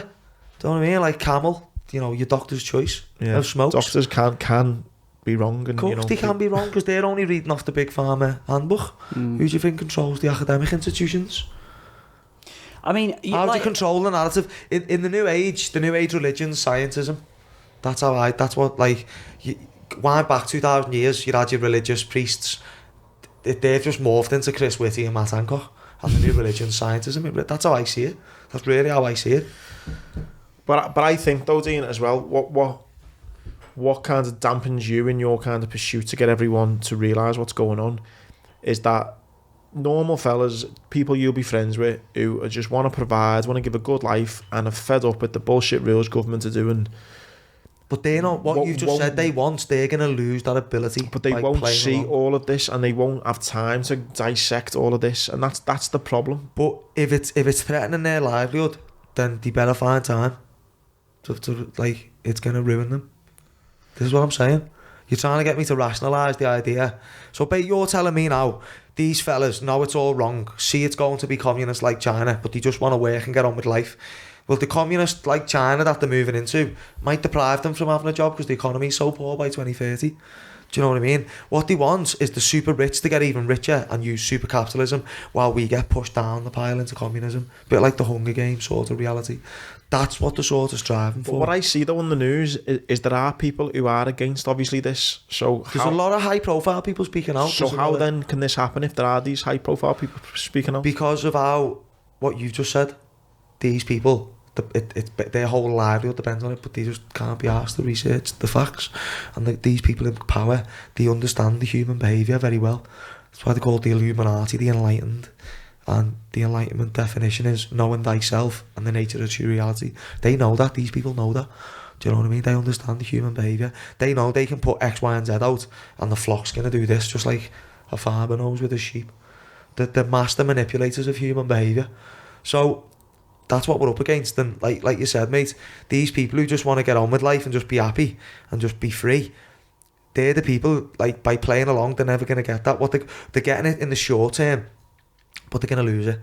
There's something I want to talk about today, and I'll jump onto it now because I feel like it ties in with this. And as part of some of the community respite programs I've been running and the school projects, some of the funding that we've had from the Violence Reduction Partnership has been spent on mentoring development. So as part of this, it's called Choice Theory, and it's like a mentoring methodology. It can be used for so many things. So I've done this like 2-week course with the Developing Youth Practice, and it's blown my mind really, because it kind of explains everything that's going on. I wish I had the little cards to detail it, but basically it's split into 4 parts, and it's a total model of human behaviour. It basically, if you apply it to your own life or what's going on now, it's relevant in all human behaviour. Okay, so the first part is your 5 basic needs, and remember Maslow's hierarchy of needs? Yeah. That's a bit like inhumane, innit? You don't get up in the morning and go like, right, I've got me air, I've got me shelter, I've got me food. You know, that's not very like, it's not a human way to look at living. So what this guy William Glass has done, he's come up with choice theory, and it's just looking at like what humans need and behaviour. So his 5 basic needs, and the first one is the most important. It's not to survive, because we should be above survival with who we are. We're sentient beings who are intelligent. We need to thrive. That's the word. Do you want to survive or do you want to thrive? I want to thrive. I don't want to survive. I don't want to have this mentality of, I just want to get by. I want to thrive, me. And you've got to imagine there's a glass for each one of these needs. You've got love and belonging, fun and enjoyment, self-worth, self-power, survival and health, and freedom. So they're your 5 daily needs, right? And those 5 daily needs are what you need to thrive, like I've just said there. Now, where you meet those 5 needs is in your 4 Ps. And your 4 Ps is called your quality world. So that's your people, your places, your pastimes, and your possessions. So it's through those 4 things that you hit this every day. So if we apply it to me, my family live in Australia, love me family obviously, but my daily sense of love and belonging I get from my gym, because it's a community. So I'm around like 200 people a day more. Do you know what I mean? I've been around 60 kids in school this morning. I'm seeing over 200 people a day basically. So I get this lovely sense of love and belonging. Because so you've ticked that off. That's full. That glass is full. But what does the government want me to do? It wants me to be in the house, not seeing all these people, draining them. The next one, fun and enjoyment. Well, I love my job, me. You know, I do what I do for free. I do somewhere I do for free. So I get quite a lot of fun and enjoyment, and I also get empowered. Well, I'd say that for the next one. It's fun and enjoyment, so I have quite a fun life from my perspective anyway. So I tick those boxes. then I've got my self-power and worth. Well, again, I'm like a leader in a massive community of people. 200 people, mainly young kids who are like thriving, even though there's a pandemic going on. The kids in my community are probably doing better than the rest. In fact, I'm getting kids sent to me every week who are struggling with depression and anxiety, and we're trying to, bed them into them. So that makes that glass is like spilling out, pissing all over the floor. The next one is survival and health. Well, I'm pretty knowledgeable about what's going on. I'm dodging all the fucking toxic traps in society. I know a lot about what's going on out there and I do think I do anyway. So that one's doing all right, and I'm training and I'm fit and whatever, and then freedom. Well, I'm feeling never felt fucking more free when I'm bouncing into court without my mask on. Do you know what I mean? So to tell a judge I'm not guilty. So I'm thriving still. My business has survived and probably thrived.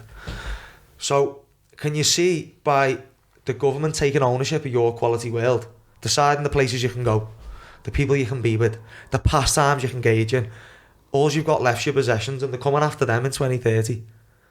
By 2030, they want your house, your car, they want you to rent your clothes. And all this sounds absurd. I don't get how this could even be a reality, but we'll look at that in a minute. So can you see how they're attacking those basic needs and the quality worlds that I've just mentioned? And then from equality worlds, you've got two things. You've got perception model and total behaviour. Is that empty? Mm-hmm. Okay, so this is Andy's. This one won't be. So this is Tom's brain here. Yeah. Okay. It's a lot bigger. It's not to scale. Cheers. Okay. So this is Tom's brain here. All right. And as you see, it's half full. But anyway, we've got our sensory input here, which is your 5 senses. Yeah. Which is obviously sight, smell. Yeah. And that's how you decode information in the media, the propaganda you keep talking about. So that shit goes in to the brain. The brain mumbo jumbles it round and it puts it through something called the total body of knowledge filter. And that's based on what you've learnt in school. Yeah. And what you've learned through your life experiences, what your parents told you, what I might have told you. Your environment, everything. Yeah. Okay. So that's how you then interpret that using that filter, and you put a positive or a negative on the end, the value.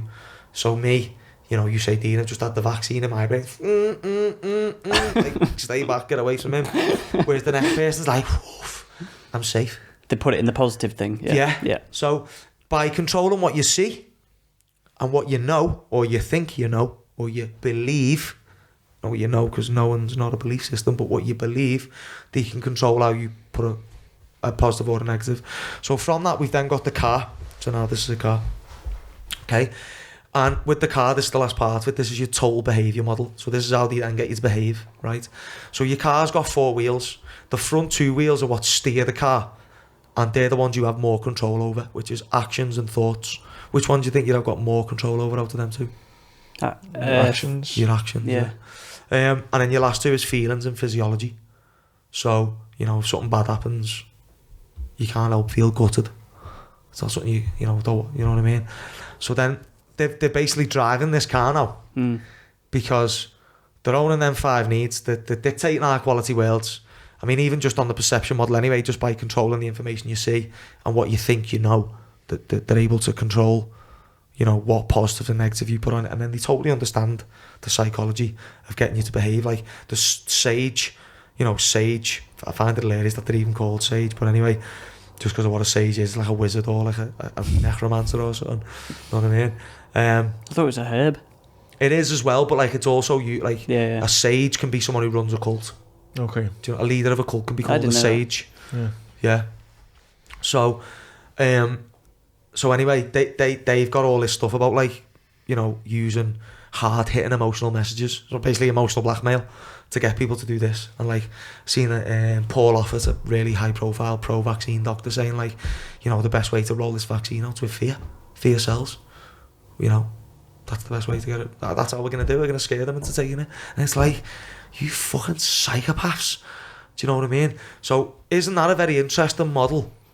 You can apply that to your life. Do you know what I mean? No, it sounds good. Yeah, it's really good. But again, you can apply it to what's happening now. Just recap it. So you're loving belonging. Yeah. Fun and enjoyment. Yeah. Self-power, self-worth. Yeah. Survival and health. Freedom. You got to top them up every day. If you're restricting 3 or 4 of them every day for long periods, you're going to come into a state of dis-ease. Yeah, mental disease, physical disease, any type of disease. Do you know what I mean? You're going to become distressed. Might be anxiety. You might develop eczema. It's going to affect you. Emotional trauma. This again, I think, can help cause disease. Well, it is one throwing a spanner in then. So people, I feel, my opinion, can be motivated by wanting to be like someone or not wanting to be like someone. So, for example, I could be motivated. I could see, you know, for example, if I didn't want to be like my dad, people get your stories, don't they? They're motivated. Go, I'm fucking never going to be like him. I can inspire and motivate you. So if someone was, if you like maybe me, just going along in this like that, and how the government want you to be, and then I had a son, a daughter who was growing up, and I was just going about my business and stuff like that. Maybe my son or daughter would grow up and they'd be motivated to not want to be like me, and they'd maybe rebel against it. So that's not what the government wants, is it? So not necessarily. So this thing of like they're doing that and they're controlling the car, if you like, through these things by not having them topped up or creating a certain type of people. Where it loses me is the kind of end game to it. Okay, yeah, you're not. We're starving people of the freedoms and the self-worth and the this and the that, all those things, but for what cause? Like, I said it before, mate. As John Lennon said, insane people run the world for insane objectives. Like, the Queen's got enough money to help poverty. Tomorrow, we don't need one kid to die of hunger. There's like insane amounts of wealth. Just on the Queen dead quick, did you see they're making a £200 yacht, £200 million yacht? Yeah, it's absurd. So, I mean, I don't know the end game, mate. I know what I think it is, but I can't factually give you that. I believe, these people are quite dark-minded, evil, satanic, worshipping, but yeah, I think it's pretty sinister. But even if you don't think that, then it's still something's wrong, isn't it? Do you know what I mean? You don't need that bit to know it's wrong. Dean, I don't think no one disagrees with you when you talk about how fucked up it is. I think you lose people for the reasons. I mean, I don't think no one is disagreeing about fucked up this past year's been. I don't think that many people are even disagreeing with the idea that there's this satanic ritual abuse. That's dead high. That's massive. It's huge. Like, I'm not saying even people maybe people might not disagree with that. Well, they might not be connecting them to. That's what I mean. That's fine. They might not be, but I'm telling you now, of course they're connected. Of course they're connected. Why wouldn't they be? Think about it. Actually stop and think about it. Jamie Savile's rubbing shoulders with all these people. Fucking Epstein is. That's just the tip of the iceberg. You're on Daniela Westbrook.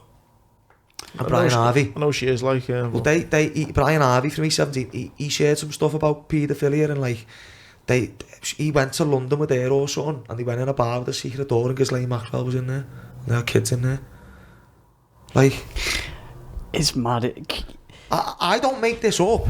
Like, Ronald Bernard is a multi-millionaire banker. He went to a child sacrifice. He was in the cabal for a year and didn't even know. They don't come up and go, hey mate, you're in the cabal, That's not how it works. It's all secret. It's all very secretive. Do you know what I mean? It's all very secretive. Is it? I know we've talked a lot about COVID, which we could probably talk for 3 hours. But on that, Ghislaine Maxwell and Epstein, have you got any update for us from when we last spoke of anything, or is it not changed your opinion? No, it's changed. I still don't think Epstein's dead, and I don't think she's been to jail. I just think the system's that corrupt. Is she on bail now, is she, at the moment? I don't know. I don't think so. Ghislaine. It's pretty much disappeared, hasn't she? How little coverage has she had? It's mad, isn't it? I can never spell. I do think it's fucked up how them two have been pictured with every fucking famous powerful person on the planet. I mean, it's fucking mad, isn't what they're used for, they're actually used for blackmailing purposes. So when say like Ronald Bernard, for example, if you listen to his interviews, if he stays that day, right, doesn't run out the door, drinks out the skull when it's passed to him, he's in. It's too late to go back. Can't go home. Go. They're killing kids there. What did you do about it? Oh no, I stayed for the show. Like, I had a taste. That's not a thing. You can't do that. Do you know what I'm saying? I do believe the blackmail and all the paedophilia stuff. Yeah. Yeah. So what you got to ask yourself is, why are the paedophiles I'm talking about mixing and putting money into science and academia, and then the politicians? Do you know? Just see how? Yeah. So the politicians are blackmailed themselves. Have you seen how many people connected to the royal family have been done for paedophilia, like bodyguards and school? Like I shared a thing the other week. It was like 20 newspaper articles. It's like Queen's bodyguard, driver, like insane amounts. Like, all related to the royals somewhere. Sex offences or paedophile. Yeah, all both. Like charged by the police and that for like having paedophilia on laptops and that. Like, look, boys, Prince Andrew's a nonce. Like, what are we talking about here? It's fucking bad. It is bad. Mate, this article is a day old, so Tuesday the 4th of May, and it says Ghislaine Maxwell, it's for people who are listening, Ghislaine Maxwell's sex trafficking trial postponed until autumn at her request. How is she getting to request things, by the way? They've had me in court, but they haven't had her in yet. It's fucking mad, that, isn't it? They want to know where I am. They want to track and trace me and you, but she's probably alright. Have you seen her, like... So, like, when you start looking at people like her and her family tree, so her dad's like connected to CIA and her 2 sisters are high up in. Oh mate, when you start looking at it, it's proper, and it's not hard. Like Google will take you to most of it. You know, if she is that powerful and stuff, why is she? She's not that powerful, mate. She's a minion. But why is she ended up in all of this mess? Because surely they don't need the headache of all this, do they? Because it's that bad now. What they're doing is like the pretending that something's happening about it to appease people. So then the people who can't be asked really digging too deep, they go, all right, well, there was these paedophiles, but the government's on it, they're sorting it. So it's to create this impression that there's resistance to this in the system. There isn't. That's bollocks. Do you know what I mean? So the Prince Andrew thing, you know, surely the Queen, if she's that powerful, surely she's like, fucking hell, lads. Is he in jail? No. Has he faced any charges? No. Has he been interviewed by the FBI or the police? No. Is he an nonce? Seems to be. Yeah. There you go. So I don't really know what else I can give you, mate. I can't give you any more. I just don't know where you're probing me to. It's like I'm not probing you. No, it's just as you're asking me, I'm like, can't you see the answer in your question? I know what you're trying to. I completely understand. I feel like when we did the second podcast with you, Dean, I massively enjoyed the first one. I thought it was fantastic. The second one, because we got a bit of the 20% backlash, and I said to this, I said the same thing what I'm about to say on your voice note, is that because we had that backlash, there was a part of us that needed to probe you either and ask, maybe rightly so, maybe not, ask the questions that maybe the viewers are thinking. The viewers were thinking. But mate, I think with this one, I certainly hope maybe we've already been going an hour and 40 minutes and fucking.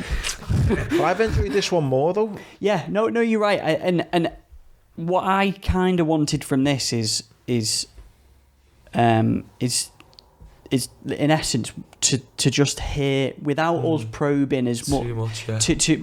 Because you know, I think that's what a lot. Again, going back to what I said at the start is that 100% of people, like not one person, have said anything negative about you coming back on. Yeah, listen, in that second podcast, those people who said probe him, right, you tried to probe me and ask questions, and I provided evidence. Now, we've still got this system where it's like, I trust the science, just not Dean's science, just my science. That's all right then, but then don't chat shit and say I'm not backing shit up. Because I explain to you when I'm talking my theories, and I'll tell you when something's a fact. Do you know what I mean?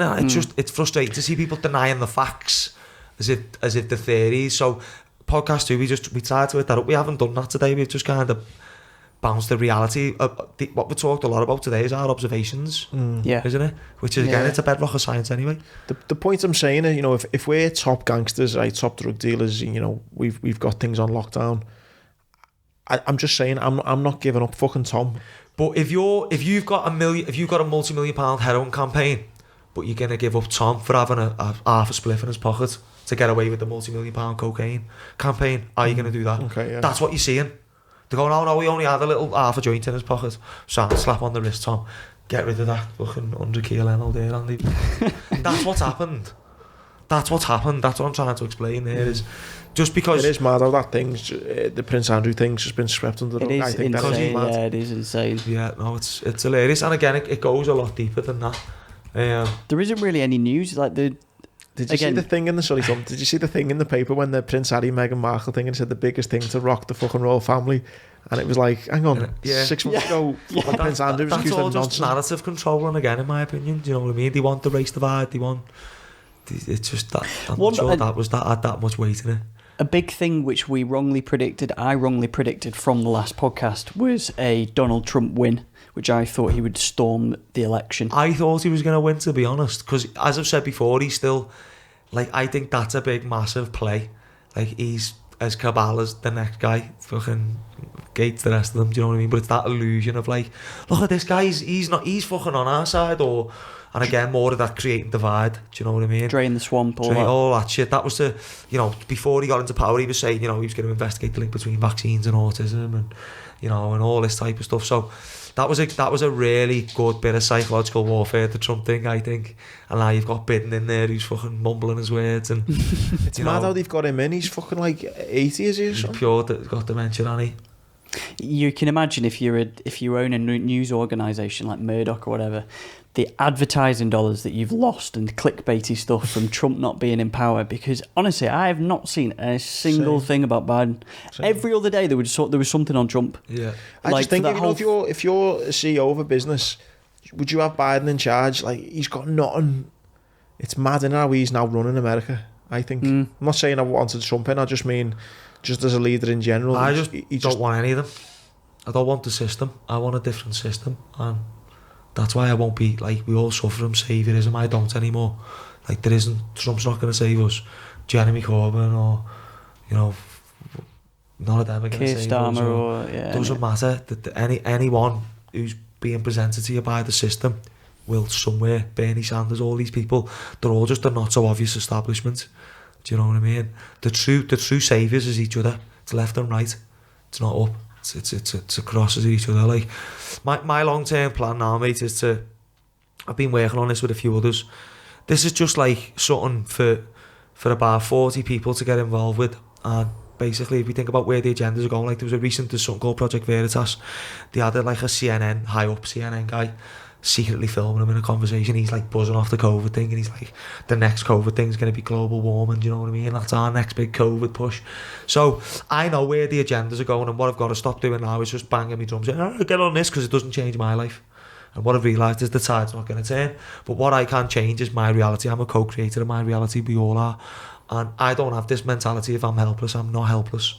I'm empowered. I can change whatever I want within my reality. So let's say we get 40 families and we come together and we say, right, we're all going to put $5,000 in. We've got a year and a half to put it in. We're going to put it into a charity account or a trust fund. Put this money in. Get the money together. Meanwhile, we maybe have a few meetings in that and just generally develop a bit of sense of community. Let's look out for each other. Let's have a community of people and we support each other. I already know some of the people who've agreed to be involved are specialists in meditation and yoga and MMA and builders and electrician, 2 people who grow food. They've got all the skills that you need for a full fucking society, almost. So we buy this land, like, for example, I've seen a 28-acre plot with a stream running through it. That was 150. Seen a 150 grand? Yeah. Really? For 28 acres? These are rural. These are about an hour away from here. Seen another 56-acre plot in Welshpool, 200 grand. Now these are just down as pasture, but you can change the. So in my opinion, lockdowns go on for 5 years. Then even on the back of that, you're gonna have all this global warming shit. Like, they're going to convert, as they've admitted on the government website, they're going to be working closely with China to create smart cities. Well, I don't want to be living and breathing in them cities fucking all day, every day. So we get this plot of land, and it might start out as we meet on there every Sunday, and we go from there. We start learning how to grow food. 56 acres is like a quarter size of Sefton Park. So imagine you have your own park space. That's private land. That's just yours. And you grow a bit of food on there. You maybe build a barn. You maybe employ someone between you. And maybe you even come up with a business venture as well. This was part of what I wanted to do. Was like, I sell about 20 water distillers a month. The amount of people who mess me saying, Dean, I'll distill your water. I don't even post about it. I don't know how I still get messages about it. Swear. Like, mega homo me some dough. So, like, I'm thinking, why, like, we're all aligned with these belief systems, so why not, like, create, like, a little local shop where we sell stuff like Feel Supreme and water distillers and something like that, you know what I mean? First, we'll do that together. But anyway, before you know it, we'd be able to throw in a bit of money, pay someone to manage the site, because it's giving us food just for ourselves. You've got a little barn on there with all injured animals. Do you know what I mean? Before you know it, you're taking the kids there every Sunday. That's instead of going to Sefton, you drive an hour and you work on your own community project where you're growing food. You got a bit of archery there. You know, there's all kinds you can do with it. You know, when you sit and think about it. But I want to progress that then to glamping. I love glamping with me bird. Like, I love nothing more than going and staying in a little off-grid. Stayed in a boss little safari tent last week. Nothing better than like stayed in an off-grid tree house. That was amazing. But it's like 500 quid for 2 nights in these things. They're expensive. On Airbnb. And you go and you're using a compost toilet and solar panels. Like, I'm paying a few £100 a night for that experience because I fucking love it. Do you know what I mean? And I love the idea of it. So then you just maybe start investing in that and have a communal pot of money that you never take from it. You've got your own life and your own job, but you start amassing this money and you keep developing this land. And your main aims, your religion is almost your 5 needs. This land is to serve as our 5 needs. We come here for our love and belonging. The kids have fun and enjoyment. Well, we own something that's nearly the size of fucking Sefton Park. It's got fucking alpacas on and fucking a 3-legged donkey and pure, you know, Patch the sheep who we rescued from the slaughterhouse who the kids love.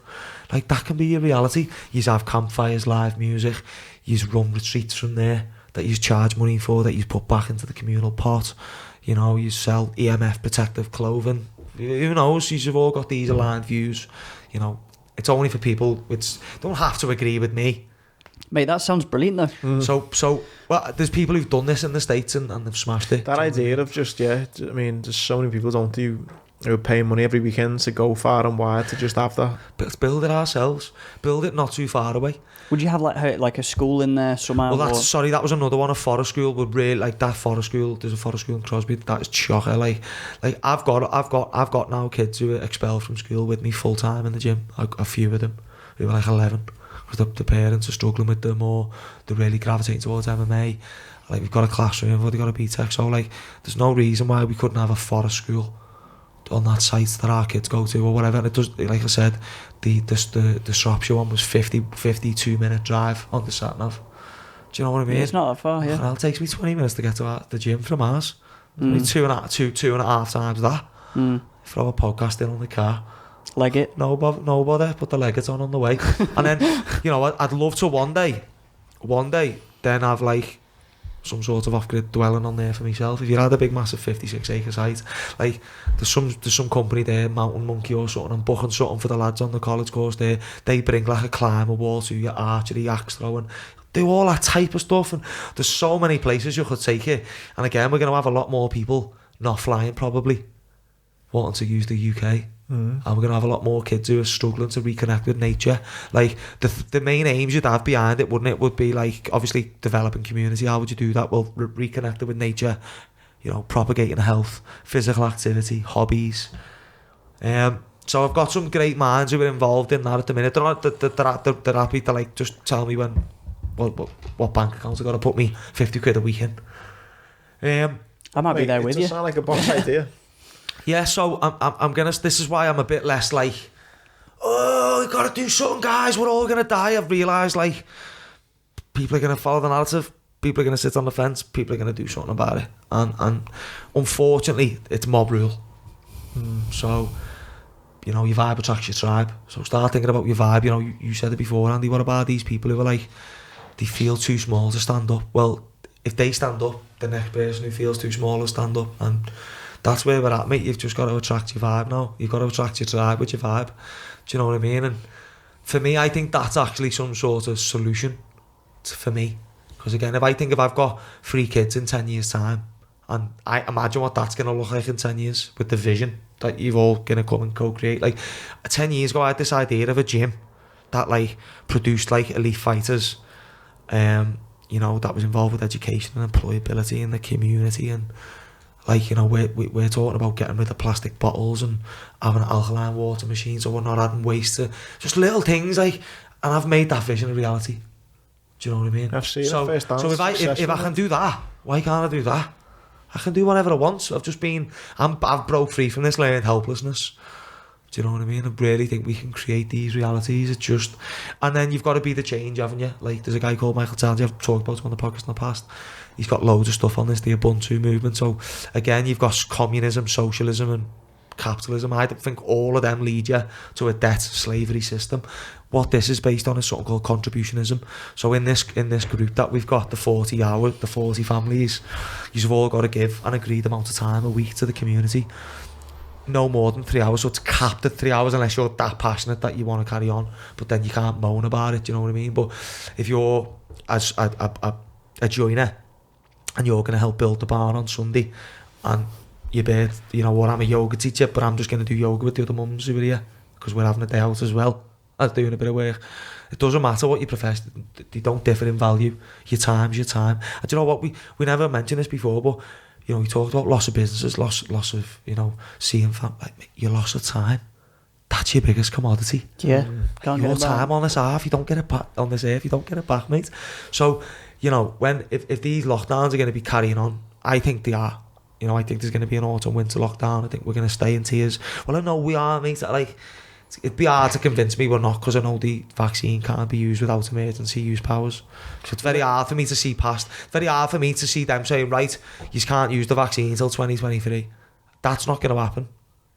So they're going to continue with emergency powers. Would anything happen to you then if it gets to, say, January and there's no talk of a traffic light system, there's no talk about, you know, secondary lockdowns, where you'd start to think, you know what, I might have been wrong on that? Well, I might be wrong on that bit, but then if that's the case, what they are going to steam ahead with is denying the unvaccinated services. So if it doesn't go the way I'm saying, the only other option is to really knuckle down and be like, you can't go to the pub, you can't go to the shop if you haven't got your jab. That it's got to go one of them two ways, hasn't it? Well, you know what, if it does, I think I'll end up eating my words, because I think there'll be more people who'll be like, fuck this. Well, good at, like, we need that, but then again, we've got to think smart. So there's a great Irish woman, I've mentioned her before, Dolores Gale. She's got this Freedom Travel Alliance she's setting up, and I think I'm sure like you can book flights with them, because again, this is, I don't believe they're gonna instill the passport in the way you think. Like, I'm not there yet. Like, I don't think they believe they can actually get away with it properly. So what you'll have this, I think it's going to be like, you can test, right? But then you can't force test it on people. That's also illegal. So what Dolores and that are doing is like, say I'm sure it's like you book your flight with them. Say your flight will be £700 to Thailand. You'll pay 900. But when you get to the airport, there's already been legal proceedings and letters sent in saying like, Andy doesn't wear a mask because he's exempt because of this article in the law. So they've already had a lawyer's letter, and then when you get to Thailand, they're already aware, or whatever country, if you can get bypass it, they've already had a heads up. You've got official documentation that you can't be force tested. Do you know what I mean? So you know about, it's not, when you say it's not in the law, as in the law can't force you to have a COVID test, or why don't they just, if they're all in on it, why don't they just change the law so that you fucking have to? Because it's actually quite difficult to do that. It actually takes a while to change laws. Do you know what I mean? There's a big process to it, and not everyone's involved. And what you've got to remember is the whole point of this COVID narrative is you're getting your freedom back, aren't you? So they change the law, you're not getting your freedom back. Do you know what I mean? Whereas if they keep saying it's going to get better, then you're still a donkey chasing a carrot on a stick, aren't you? Whereas they change the law, they're telling you, they're letting you know that no, this is your new normal now, this is to stay. So I'm not saying they won't change the law, but there's going to have to be a lot more grind and a lot more loss of liberty before they'll get that far. They will try to do that, but it's not something you can do overnight. If it was, they would. But that's why they've had to stick with Acts of Parliament, which are guidelines. Don't you think it's mad that we're on now the 5th of May? So this all kicked off, 15 months ago, pretty much? Like, it feels like it's been around for 5 this is years, the problem, a decade. And this is what really scared me, is like the booze was opened and people celebrated. And it was a bit harrowing to watch people celebrate inalienable, God-given birthrights like they were privileges. Do you know what I mean? Good point. It's a privilege. It's not my right to protest, to family, to work. They're not a privilege. You can't take them. No one can take them. That's how I feel that's what I believe inside. I'd 100% agree with you on that one. 100%. There was a guy, get on this, who seen that guy? He was in Liverpool. He got the police come and nicked him and knocked his door through and took him to the Birmingham testing centre. Really? Yeah. And he'd done the flight I'd done from Bahrain. He'd gone Bahrain to Abu Dhabi, but in Abu Dhabi you don't get off the plane. Then you go to Frankfurt and then you fly home, right? On the Saturday night I flew home. You didn't have to... Abu Dhabi wasn't on the red list. It was going on Monday, funnily enough. So even though you don't get off the plane, I didn't have to isolate in a hotel. I had to self-isolate at home. And because I'm an elite sports person, I also didn't have to do testing. But everyone else had to pay $2 and do 2 tests. But I didn't have to because I'm an elite sports person. It's fucking bullshit, isn't it? And I had to stay home unless I was doing elite sports person activities. So if I needed to go and train Mo or Danny or some other elite sports person, that was fine. If the police turned up and I was at the gym and I was, what are you up to? You meant to be isolating? No, I'm doing elite sports person activities. Whew, I thought I was going to catch COVID off you then. No, you're all right. So, you know, it's a bit naughty. It's got to that. And another one. This was on the Parliament website and it scared me when I read it. Like, you know, them talking about using the Mental Health Act to take our kids away and vaccinate them, and you know, and there was a recent thing in Ireland where this guy, the police came into the church and he filmed the Garda in the church, and 3 days later they knocked at his house at 3:30 in the morning and said, right, we're here to section you, we think you're mentally ill, you don't believe in this COVID thing, and took his kids off him. That happened like last week. So I'm trying to, a couple of days ago. So that's really bad, and you can tell, like, when you watch the video, you can tell the police know what they're doing. They know he's not insane. They know he's clearly rational. They're letting him know we're here to fucking do horrible. For me, with stories like that, like you've already alluded to, there's people in the police who know this is thing. So why would they? Do you know what I mean? Why? Because some people in the police believe it.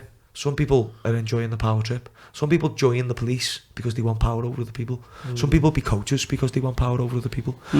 Again, people gravitate to certain jobs for different reasons. Yeah. I want to be a coach because I genuinely love empowering people. I love it. I love parting information. Like, I'm a teacher by nature. You know, I love sharing things. So, you know, that's why I'm a coach. But I know there's coaches out there who, you know, when I was watching Karate Kid, I wanted to be Miyagi, or Daniel Kid first, obviously, but I wanted to be like Miyagi when I was older. I didn't want to be like Cobra Kai. But I know there's coaches in my game who want to be like Cobra Kai.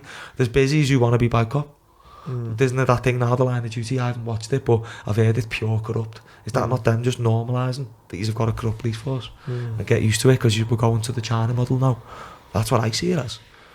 I think it's mad throughout this whole thing. If you compare what people have written about in the past, and you look at the 2011, I think it was. Do you remember, like, the Manchester, where it was started in London, didn't it? And Toxus with all burning, and then it spread to Manchester, and people going in shot. I've seen, considering, I can't remember what that was specifically about. It was over a shooting of a black man, wasn't it? Yeah. By an armed police officer. Yeah. Considering the amount of businesses that have gone under, people losing, I'm so surprised that hasn't happened. Well, that's similar to what happened in 2011. That's because of the psychological. Bring up Biderman's model of coercion. Biderman's. So this is why that hasn't happened, because we've been primed for this narrative. Like I said, I don't believe the narrative around HIV. Okay, that doesn't mean people weren't dying of AIDS. The causation's different. I don't believe the narrative around polio or the Spanish flu. I'm not saying people didn't die. I'm just saying the cause was different. But those events have been used to prime us for the next one. Do you know what I mean? Do you want me to click images? Do you think that would be a bit better? So, just bring this one up here, like 4 for long, mate. This one? Yep. Yep. So what does this sound like? Let me get it large. This is like a psychological tool used to break the will of prisoners, or, you know, and I guess that's what we are at the moment. Anytime you're using the word lockdown is used to describe prisons. So if you're gonna use the term lockdown, let's have it right. We are at the moment the prisoners. So firstly, we isolate people, which deprives the victim of the social support, ability to resist, as you said. It allows the victim to be present at all times, to keep home and back. This is like often used by men on women as well, who are like domestic violence and that sort of thing. So it makes the victim dependent upon the abuser. So stay home, save lives. Control or distortion of perception. So fixes attention on immediate predicament, which fosters the virus. There's your immediate predicament. this is like a well-documented psychological thing as well, do you know what I mean? Eliminating information that is not in agreement with the abuser's message, so censorship, you know. Like, I shared a picture of Joe Biden, a video of Joe Biden groping this kid inappropriately. There's a fact check on it saying he didn't. Yeah, I seen it. No, he did. I've got eyes. I seen one of your Instagram stories and it was like, fact check. All right, mate, sad. So, you know, eliminate information that's not in agreement with the abuser's message. Mate, I think that's a big one, humiliation or degradation. Yeah. I think that's happened a little bit with the mask stuff, humiliation of walking in somewhere, put a mask on, not getting sick. It's like, mate. Let's get to that though, because each one's very relevant. Yeah. Punishes actions or responses that demonstrate independence or resistance. So what did he do to me? Posting letters through my door, calling me Mr. Instagram, the police. Mr. Instagram. Because I'm sharing information that is factual on the Instagram page that contradicts the narrative. You know, got to give the police that. It's quite funny. It is quite funny. Like I said, I haven't got to, I want to stress the police. Like, my dealings with the police throughout COVID, 90% positive. They're all like, we're on your side, half of them. Do you know what I mean? It's mad. Abuser Sorry. Let me zoom in again. My mistake. Abuser manipulates by being charming and seductive to get what is wanted from the victim and becomes hostile when demands are not met. So that's your Chris Whitty and your Matt Hancock, you know, how they're very scientific. So the seduction's a bit different. They're seducing us with the bullshit, the bamboozling us with the propaganda. So as you said there, humiliation and degradation, that weakens mental and physical ability to resist. It heightens feelings of incompetence. It induces mental and physical exhaustion, where people just can't be asked. They just play along, they can't be asked anymore. Threats creates anxiety and despair, outlines abusers' expectations and consequences for non-compliance. So you got your COVID fines, loss of job if you don't get your vaccine, you know, trying to take me to court and criminalise me because I want to assemble for reasons that are very valid, as yous agree. Yeah. You know what I mean? Yeah. And this is my favourite. So demonstrates omnipotence or superiority of power. So this demonstrating that victim resistance is futile. And again, I think they do that with the trivial demands. So like, demands are often trivial, they're contradictory, they're unachievable. Do you know what I mean? They're like stupid, and that reinforces their power. Do you know what I mean? Like when they're like fucking, you know, wear a mask but then take it off when you get to your table. That's like saying piss in that corner of the swimming pool. Like, if anyone said that to me, it'd be like, he's a fucking plant pot. But then if you're doing it, that's reaffirming that, like, regardless of ridiculousness, you do as you're told. You're still doing it. Keep going there. Let me finish these, mate. I'm just trying to zoom out here because my exhaustion is at the last one for some reason. It's pretty much, is it? Come on.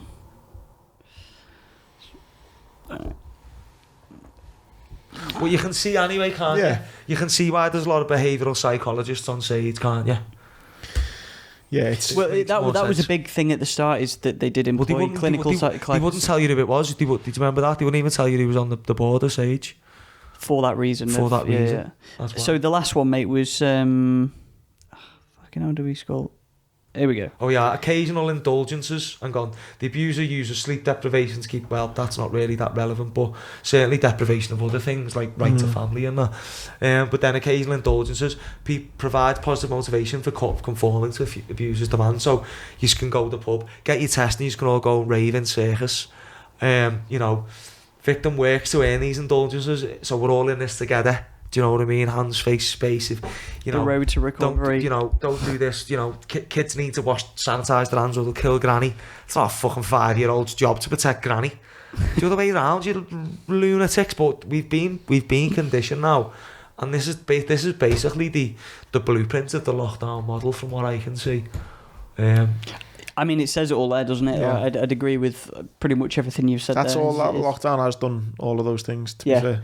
And I think a big one is on humiliation or degradation is mental and physical exhaustion. Certainly the amount of, and we've spoke about this before, the amount of WhatsApp debates and where it's gone so heated between friends that would ordinarily just normally get together and be fine and maybe have a bit of banter, but like actual, like, awful things, statements of you're talking about, you know. Oh, you made proper fallouts, yeah, over just nonsense, and you know. So that's a big one I think that's really true, yeah. But I mean, how would you feel, right? Podcast 1, 2, you obviously still must have thought I'm a bit balmy, but as this has progressed and stuff's become more apparent what I'm saying, is it not starting to like look a bit more sinister than maybe just a backhander here and there for me, mate? Go on. Go on. I'm not as far down that route. I get that bit. I'm not asking you, do you believe what I believe? What I'm asking you is, do you believe that the narrative is fictional in a sense that the aims of the agenda are not what you're being told, right? So I'd agree with that statement. Okay, yeah, that statement I would agree with. That's enough to say we're on the same team here. Then, mate, you're a lot of what you said today. You're preaching to the converted. I think what Andy and certainly I felt a little bit with certainly podcast 1 and 2 was the fact of, and Andy's mentioned it a million times. Sometimes we got a bit extreme, and that's why I try not to do that. And how Epstein's involved. I completely but I can see why people get lost on it. I'll tell you why people get lost in it, mate. You look, I say, a 50-year-old I try and give like the perfect citizen this. A 50-year-old fella lives in Bootle and he's a taxi driver, right? He lives in a flat on his own, and his enjoyment is going to the pub, and then he works, and then he goes to match as well. They're his little enjoyments. He's fucking sitting on his own in his flat in fucking Bootle. That's his life, and he enjoys going to match and enjoys going to the pub. And then all this shit happens, right? It's all been taken away from him. All these things we've just mentioned are all prevalent to him. Now, he thinks it's bullshit. He thinks the fucking governments are corrupt. He fucking hates the fucking pedos that he sees on the news when Prince Andrew's on there and all that. He hates all that. But for him, he's 50. He's, he likes seeing his grandkids now and again, like going to the match. He just wants that back to normal, mate. And he's probably not got the fight in him to go, well, yeah, I know the fucking royals are fucking bent, and I know the government's fucked, and I get it all, but I just want to fucking go to the match again. They're the people I kind of see more of, and it's not saying I disagree with what you're saying, because I can't fathom how all this has happened because of this disease. Okay, yeah, it's a disease and a lot of people have died and it's fucking sad, and I get, but I'm yet to hear an argument where something couldn't have done better. And I know governments are always going to fuck up and things like that, but just some of these things are that ridiculous. Like we've just said, then you got to wear a mask there, or you don't have to wear one there, and you can meet 6 people there, but you can't meet 10, and you can do it indoors, and you can't do it outdoors, and none of it makes sense to me. And that's the bit I get to. None of this makes sense. Which then the natural thing is, because you don't understand something, you look for answers. And the issue is some of the answers you give are just that far out there. I don't know where I am. It confuses me, and it's just like, well, yeah, I don't understand what's going on. This is bullshit. But is what Dean's saying, is that, and that's where I am, and that's where I feel a lot of people are. No, I get what they're saying. Like I said, if they do you know what I mean? Because themselves with more information, they'll probably start thinking more and more like me. And as you said, you keep saying it, mate, you just want to get back to normal. Well, that mindset is the reason they'll never get back to normal. But you've got to understand that, though, Dean. Yeah, because it's back to that thing of breaking out the conditioning. That's what you're back to. It's back to a programming and a conditioning thing. Do you not agree? Yeah. This is like the whole thing, the whole agenda is controlling human behaviour. When you already got all the wealth and all the land and all the money and all the, the jewels and the cars and the properties, and what's left? It's the people, it's the human resources. So these people certainly want to manipulate and control us. I think that's pretty obvious, and it's been that way since the dawn of time anyway. You only have to look into our known history. There's been royal elites who've tried to make empires since recorded history began. It's never not been the case. It's just now people think it's ended, but it hasn't. It's just now it's done by consent, not conquest. You know what I mean?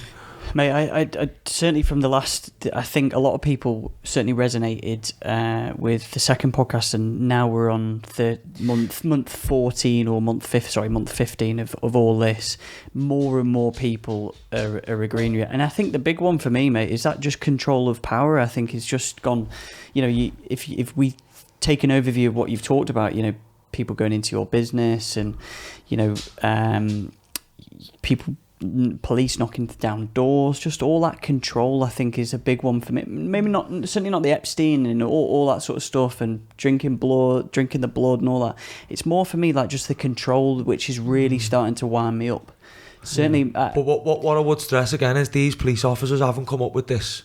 They haven't come down and right, we should be able to boot people's doors down and nick them. Yeah. It's come from bench scientists, Neil Ferguson, who fucking done the model, said we're all going to die, and then 2 weeks later he got sacked for going to see his bird. Yeah, who got like loads of money off Bill Gates. So can you not see how if you follow it up, you get to the people I'm talking about.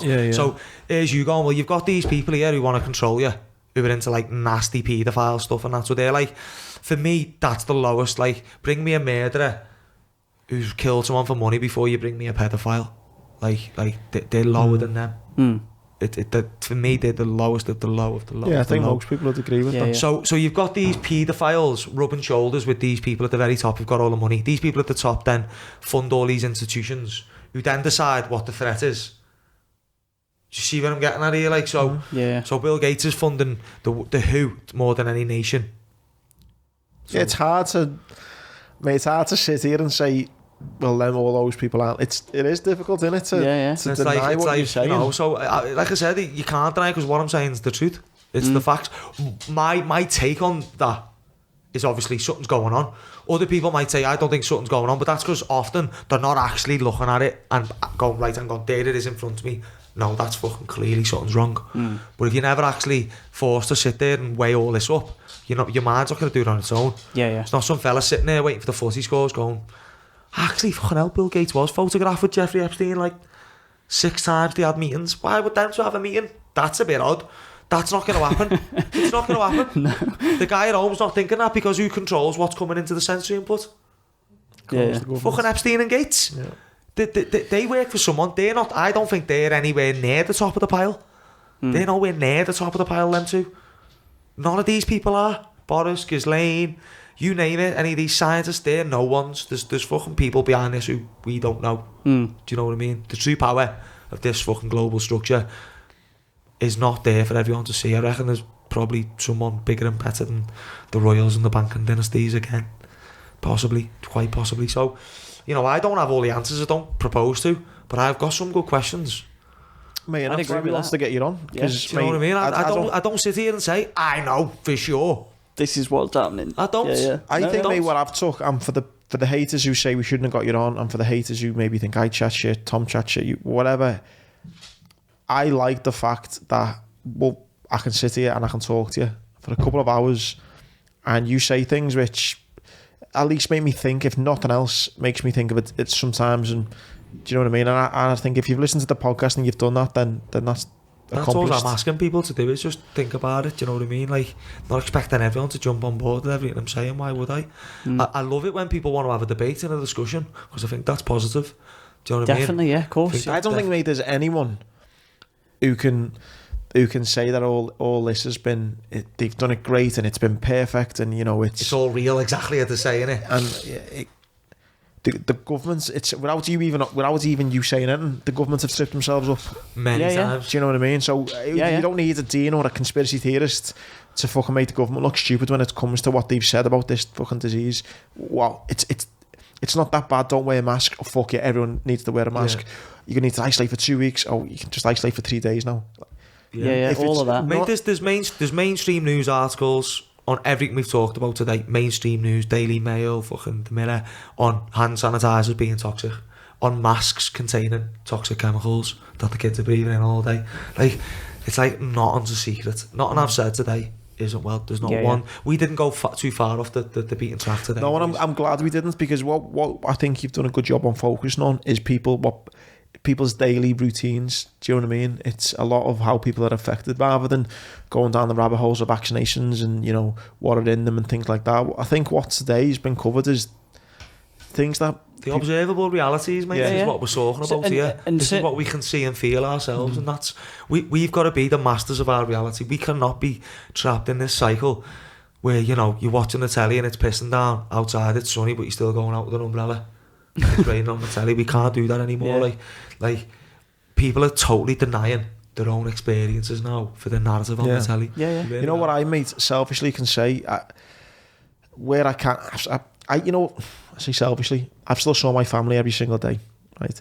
I feel sorry for people who haven't. No, it's sad, isn't it? It breaks me heart that people have, for whatever reason, whether they've not wanted to or the family haven't wanted to, they've been that petrified to not see anyone and not hug anyone and not. I've not done that. I've saw my dad every single day. And there's videos like 15 months later of people reuniting. It's just insane. Yeah, with bin bags around them and all that. I've seen all that as well sometimes. But like what we've done to some of these old people is that. Oh, it's disgusting. And then a lot of them have been kept in isolation for a year. And then they've all been vaccinated. Have you seen how many times? Like 25 people die in a nursing home 3 days after dose 1. And they didn't have time to get the immunity off the jab. Have you seen how many times that's happened? This is what frustrates me, is like so many people miss this white lympho because the media is shit. Like I share all this stuff and I see it every day, but like yous aren't too far out the loop. Do you know what I mean? It'd be nice to know yous are getting the insider drop on that stuff, because like Google it, mate. Like, mate, I know enough to not fucking worry what when fucking Sky News say. I get it, but like you've got to like, I keep an eye on it to know, like, you've got to watch it, right? So bear in mind now, we've agreed there's this manipulative, abusive ruling class. We're at least we're all right on that, aren't we? Yeah, we're there on that, aren't we? So their mouthpiece is the mainstream media, right? So if you want to know what your abuser's up to, you need to know what he's putting out. Do you get what I'm saying? I know. So I'm not saying watch the news to find out to be informed in that way. Watch it to dissect what's coming next, because they're always them news stations are there to prep your behaviour. Like, mate, a big one like we started off talking about when the police came and blah blah. Massive one for me is and a big reason why I was really wound up when Donald Trump got taken off Facebook and Twitter is censorship, and the fact that when you put a thing on Instagram, it has you can't see what it is, or things get. Mate, you type in. I tried to listen to our podcast, the first one, when I was driving. I typed in your name into YouTube. It didn't fucking come up. Well, I've been shadow banned on Instagram now. You'd have to put me full DNG_. Even I fucking so yeah. Yeah, so I tried to tag. I tried to tag you before. I was getting 4.5, 5K story views. I'm getting under 2K now. So that's it. And see, that shit fucking scares me. Why would you shadow ban someone if they're talking shit? Why wouldn't you just delete the page? I think it's mad how, even if... Because I don't talk shit. Even if you're anything to do with vaccine, I hate the way it comes up, that thing. Yeah. Even if it's a screenshot, or I don't even know how they manage to see the word vaccine, if like a screenshot, and you put it on your story, it comes up. Like, that's fucked up. Yeah, like, there's some girl, right? There's a young girl who's like 25. She died off the COVID vaccine. And she fucking put a post up saying like, oh, this COVID vaccine wrote me off, I feel ill. And like, she got fact checked. Like she died the next day, but like the audacity, it killed her. But yeah, still had a fact checker telling her to pipe down. Do you know what I mean? It's like, it's quite scary, mate. Like, which like I just hate the freedom of expression. Yeah, just there's groups for COVID-19 adverse events with like pure pro-vax people in, like thousands of them, and they're just sharing what's happening after having the vaccine. They're getting deleted. Why can't no one talk about this vaccine? What do you think then is the thing with this vaccine? People are just going to start dying, or they're going to be able to reproduce? I've said it all the time, haven't I? Pathogenic priming. So the spike protein in the vaccine, right? Again, this is not denied by the mainstream. Well, actually, I've shared this today. They started off by saying the spike protein is something that's like dead distinctive about this coronavirus, and they're going to inject you with the mRNA, which messenger RNA goes into your cell, goes into your nucleus, and you know it affects what proteins your cell makes essentially. So they're going to get your cells to make the spike protein, and we don't know if there's an off switch. Are they going to make them forever? Are they going to make them for a week, a year, 10 years? So you've got these people now who are dying from blood clots. Now, one physician has explained what he thinks the mechanism is, because as you'll know with me, I have to know the mechanism. You can't just tell me something, and I'm going to want to know how, why. So with the spike protein, we've got people now making the spike protein in their bodies, and it's binding to blood cells, and then the immune system, the macrophages, are attacking your own blood cells then. and creating clotting in the body, which is why there's so many blood clots. There's thousands of that. You'll see a mainstream news article like AstraZeneca jab paused for 6 blood clots. No, 6 million blood clots, you fucking lying bastards. Do you know what I mean? Or 6,000 blood clots at least. So you got blood clotting. And then it also does something in the lungs, apparently, according to some of these scientists. And it binds the alveoli in the lungs, and again, this causes damage to the lung tissue.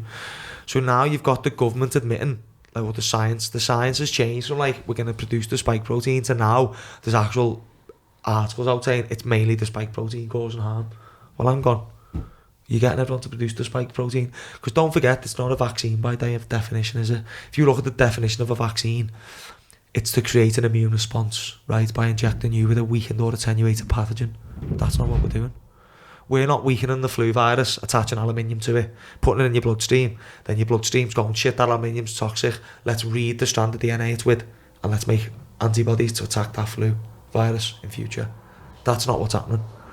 It's going in. The vaccine's going in. It's using something called a lipid nanoparticle delivery system. It's basically like a little thing latching onto your cell, injecting itself into the cell. Yeah. Then the little piece of DNA, which is what they're saying is normally what viruses are. So this is where my thinking is on what virology is, how they're weaponising it.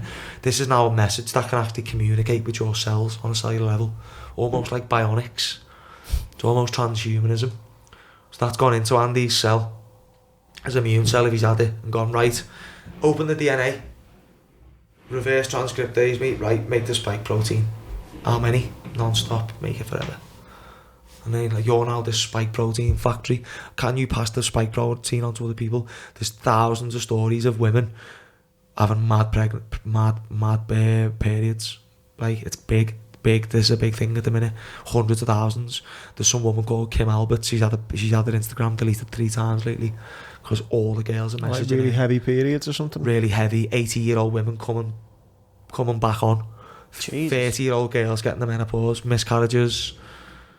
And these are unvaccinated women who've been around vaccinated women. So I was never a big believer in vaccine shedding. Not sure it was a thing, but I'm open-minded. I don't know. We've also got something called bioresonance. I really like the idea of the science of frequency. I do believe everything's frequency, sound and resonance. I wonder, is like, if you have the vaccine, does it change your biosignature? So you have a fingerprint and DNA that's unique to you, but you've also got a frequency that you're giving off that apparently can be targeted just to target you. So are these vaccines altering our bioresonance? You know, I don't know, but I'm asking good questions. Because the science, if you ask the science, we don't know yet. Studies haven't finished. So, you know, before we stick this in a load of kids, why don't we find out what the fuck's going on with it? Yeah. 100%, mate, yeah. Could we jump to some questions? Yeah. Can I ask Jazza Dickens a question first? Because of course. I think you've already answered it, to be fair, but just because we love Jazza, and he's asked. So shout out to Jazza. Ask him when he's fighting, and does he put his research on the back burner when he's in camp? I'd imagine it's time and energy consuming. Yeah, no, I do want to fight again pretty soon, and I'd say it was a big reason why I haven't sooner is because of this stuff. And if you think about fighting, as Jazza knows, honestly, you give your soul to it, right? And I feel it's very selfish of me to do that at the moment because there's a bigger fight happening. And when I fight MMA, I get paid, so there's a financial gain. You know, I get me little like self-power, self-worth and all that topped up. But I see the reality of it. And especially the first year of the pandemic, when a lot more people were coming off the fence, I felt, I've put a lot out there. I've got a responsibility to give people information and, you know, be a part of the protesting and, you know, be a big resistance. You know, I've had to deal with the police. That was quite stressful. Whilst I've got kids in my gym and schoolwork going on and fighters trying to train, and so I've really wanted to, you know, take a role in fighting the agenda. But as I said before, I'm starting to realise that, like, you know, I'm not going to change the tide of things on my own. I've just got to do me bit, but I've got to have my self-preservation in there as well. So I'm hoping that's enough to get me back in the cage soon enough. Like, do you know what I mean? Because obviously I've already got a business that I'm running and a lot of projects I'm involved with at the time. That shit is time consuming. Yeah. as well, and energy draining. So yeah, good question, Jazza. Yeah, thanks, Jazza. So, Andy, do you want to get your questions up just while I'm trying to find... I think we've answered, just was looking on there, I think we've answered most of them, there. I did want to get to one question. The shedding question was one that come up about that. So I'm open-minded to the shedding. I think it could be a thing. If it is, right now people are shedding these mutant spike proteins. That's nasty. So, I've asked my girlfriend to practice caution around the vaccinated. Avoid them for now if you can, till we know more. Johnny D, hey guys, long time listener. Question for Dean: what does he think of the work of health Professor Hans Rosling, who has shown that population would eventually decrease in time? So we've talked about that, haven't we? I already agree, mate. I think overpopulation's a myth, and it's being propagated to get people to think like, oh, these elites depopulation agendas, they're actually for the greater good. Another one was about land ownership and how can the government get to a day where they're kind of almost stripping you from... Yeah, I'm still struggling with that. But if you read the World Economic Forum article from 2016, it's 2030, I've got no privacy. I own nothing, but I've never been happier. I think that's a pretty solid outlay where it's going. It talks about renting clothes. But in that same article, it says there's going to be these 19th century like villages forming outside of the smart cities. That'll be fucking me and my crew, lad. Hey, so yeah, I'm not sure, mate. I think we already don't actually own any land anyway, because under the word regis means register, and as soon as you register anything, whether it's your kids or anything else, you're basically giving them over to the Queen anyway. So we don't actually own the land as much as we probably think we do. But I am really struggling, just like I was in 2019, to understand how they're going to mandate vaccine passports. The two lads on the podcast in 2019 were like, how are they going to manage that? And I was like, God knows. But look what's happened. It's mad, that, isn't it? What I do think about a couple of people who work in mortgages who've been messaging me, just saying, Dean, I think you're right, mate. We're approving mortgages here that we just should not be approving for people who have like got jobs that are really not looking secure. So I think a financial crisis would be the best way to strip people of property ownership under the guise of sustainability. Sustainability is the cloak that this deceitful agenda hides behind often. Know what I mean? Save the planet.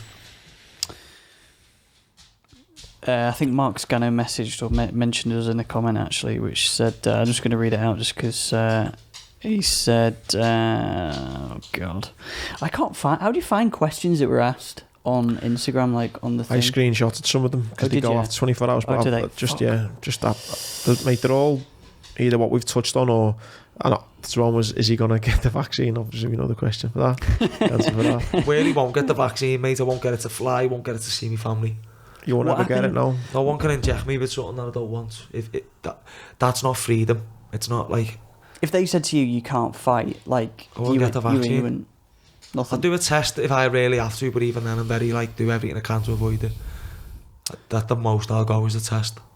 And that's occasional, and it has to be for something huge. I'll never get a test to go to a social event.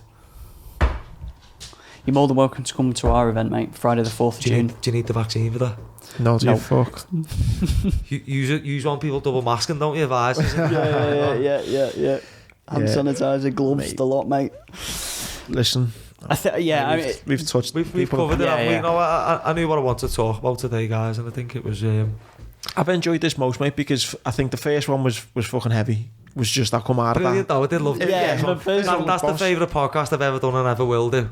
It was amazing. Because what that podcast did do, mate, a lot of the people who were talking about where you're at now, a lot of them people, right, who were like, I get that, but I don't get how they all link. That actually did. There was a lot of people who were at the point where they were ready for that. That's got 25,000 views because of those people sharing it with their mates who's half ready for that. So don't get me wrong, as much as maybe there's those people who are put off, there was a lot of people that podcast, people went, yeah, that's why they do that. Yeah. That's why they're doing that with the kids. That's what the paedophilia is about. That's why fucking Epstein met Bill Gates, because it is all linked. So, as much as that threw people off, that podcast was successful because it actually, I think it'll let people connect the dots between conspiracies he knew existed, but they didn't see a big picture with it. And then podcast 2 was just a bit of a fact-checking exercise, wasn't it? Yeah, that's what I do regret. Like, I think because we probably for the first time ever succumbed to people moaning at us. Yeah, and it was such an influx of things. I was like, fucking hell. Yeah, and do you know what? Then people probably didn't watch 2, or even when I provided solid links, not interested, because they don't really want. They just want to. I think for me, mate, the overarching statement of this is the debate should not be up for debate. In essence, no. Agreed. The control and censorship. Our rights aren't a privilege either. Yeah, 100%, mate. And I hope people who are listening who have suffered from mental health or anxiety or depression, who've lost who've lost businesses, who've lost their job. It's them I feel for more than more than anyone else, and a lot of children for me as well. Yeah, I think they've been some of the biggest victims of the pandemic. 100%. They're not old enough to practice due diligence, and a lot of adults are. So, like you said before, I don't have that much sympathy for people who go, "Well, I'm just going to get it anyway." That's your choice then. Whereas kids have had this forced on them, you know, working in schools at the minute. One kid sneezes and they're all like, yeah, it's horrible, yeah. Mate, one of the hardest things this past 18 months, or 15 months, has been my daughter saying, you know, when can I go and see my friends again? Yeah. When's the... And it's like, fuck, it's fucking bullshit. Like, when I went to baby sensory, I've got a 6-month-old daughter now, and again, I feel like we're pushing this mask thing, but for me, it's not the thing of wearing a cloth. I'm not. It's more a case of me trying to rebel because I think it's all bollocks, really. If it made sense, you'd do it. It's the point of not following something if you don't think it adds up. Yeah, and she said you need to put your mask. I said I'm not letting my 6-month-old daughter see me behind it. Like, fuck that, ain't happening. No. So, but again, I feel like I'm pushing without meaning to repeat myself, I feel like I'm pushing this mask thing. It's, again, just for people who listen, it's more a case of me wanting to just rebel and just, because I think it's all what I think, mate, now. as well, is more people will probably have the concerns that probably you have, maybe, and I've just not voiced it. That's what I've learned. Yeah, no, I agree. If there was a couple of little messages I'd like to leave on anyway, because doors will close, aren't we? Yeah. If you're listening to this and you're serious about, you know, being part of a community, I'm not saying come and live off grid, but you'd like to own some rural space, and you've got a few grand to put in over a couple of years, or you've got some talent and, you know, skills that you want to use as a resource to share with a group of people, drop me a message, because that thing's happening. I'm going to do that. And then the last one, just about my business as well, is like, you know, if you have got young people who've struggled, come and see me, because, like I say, we've got programs for kids as young as 2 now, looking at physical literacy, motor skill development, right up to respite programs for kids suffering with, you know, anxiety, depression, and then obviously up to, you know, 16, 17, 18-year-old lads who are wanting to do BTEC sport and go to uni, or lads wanting to be the next big Conor McGregor or whatever. So we are really catering for a big, massive, wide women's classes, mums classes are busy. We've got a seniors movement on mobility program with Dan Mitten. Yeah, we're just doing loads of boss shit, so come and get involved. I can vouch on that, mate. I've took my daughter down to Dean's gym. She absolutely loved it. It's brilliant. So come and what get is involved. it, just so people know, and website and aspirecsa.co.uk, Aspire CSA on Instagram, or just hit me up on my Instagram or whatever, and you'll get us there. But boys, I kind of feel like we needed to do that, you know. I feel like we needed closure over them other 2 podcasts. I dread to think when we get you on in 6 months' time, what the world looks like then, mate. But I'm always just appreciative of Dean, because I know, mate, that not everyone agrees with you, but I think, mate, that this kind of fight that you've got on your hands and now what you've been pushing, I can imagine it will have been a lonely fight at times. It used to be a lonely fight until recently, it still predicted the future. I'm so glad I did that. Well, the funny thing is, mate, the amount of... there's loads on the comments saying, like, a lot of the things that you said have happened. Whether people believe you or not, that they fact go back and listen to number 1, and no one can deny. I'm pretty solid on the autumn lockdown, winter lockdown, so get ready for that. And if it doesn't happen, then... It's bittersweet, isn't it? Because you proved right, but then you don't want to prove... I totally want to be wrong, but what I want people to realise, though, is this is a playbook and not a thing we're responding to. It's a pre-planned event. Do you know what I mean? And the only way we change it is by realising our true power. It's within. Only we can save ourselves. Your neighbour is your saviour. not some politician, not some scientist, not even the ones who are on our side. When the shit hits the fan, they'll look after their own. So start getting your sense of community back. Don't be ratting your neighbours out for having guests in the house rather than in the garden, because fucking, you know, Dominic Raab and fucking Whitty and Hancock and Boris, they don't give a fuck about you or your kids. They will sell you down river tomorrow. In fact, they've already sold you. So, yeah, finishing on that, we are our saviour. We're who we've been looking for. Perfect. Thank you, mate. Next one, boys. Cheers, pal.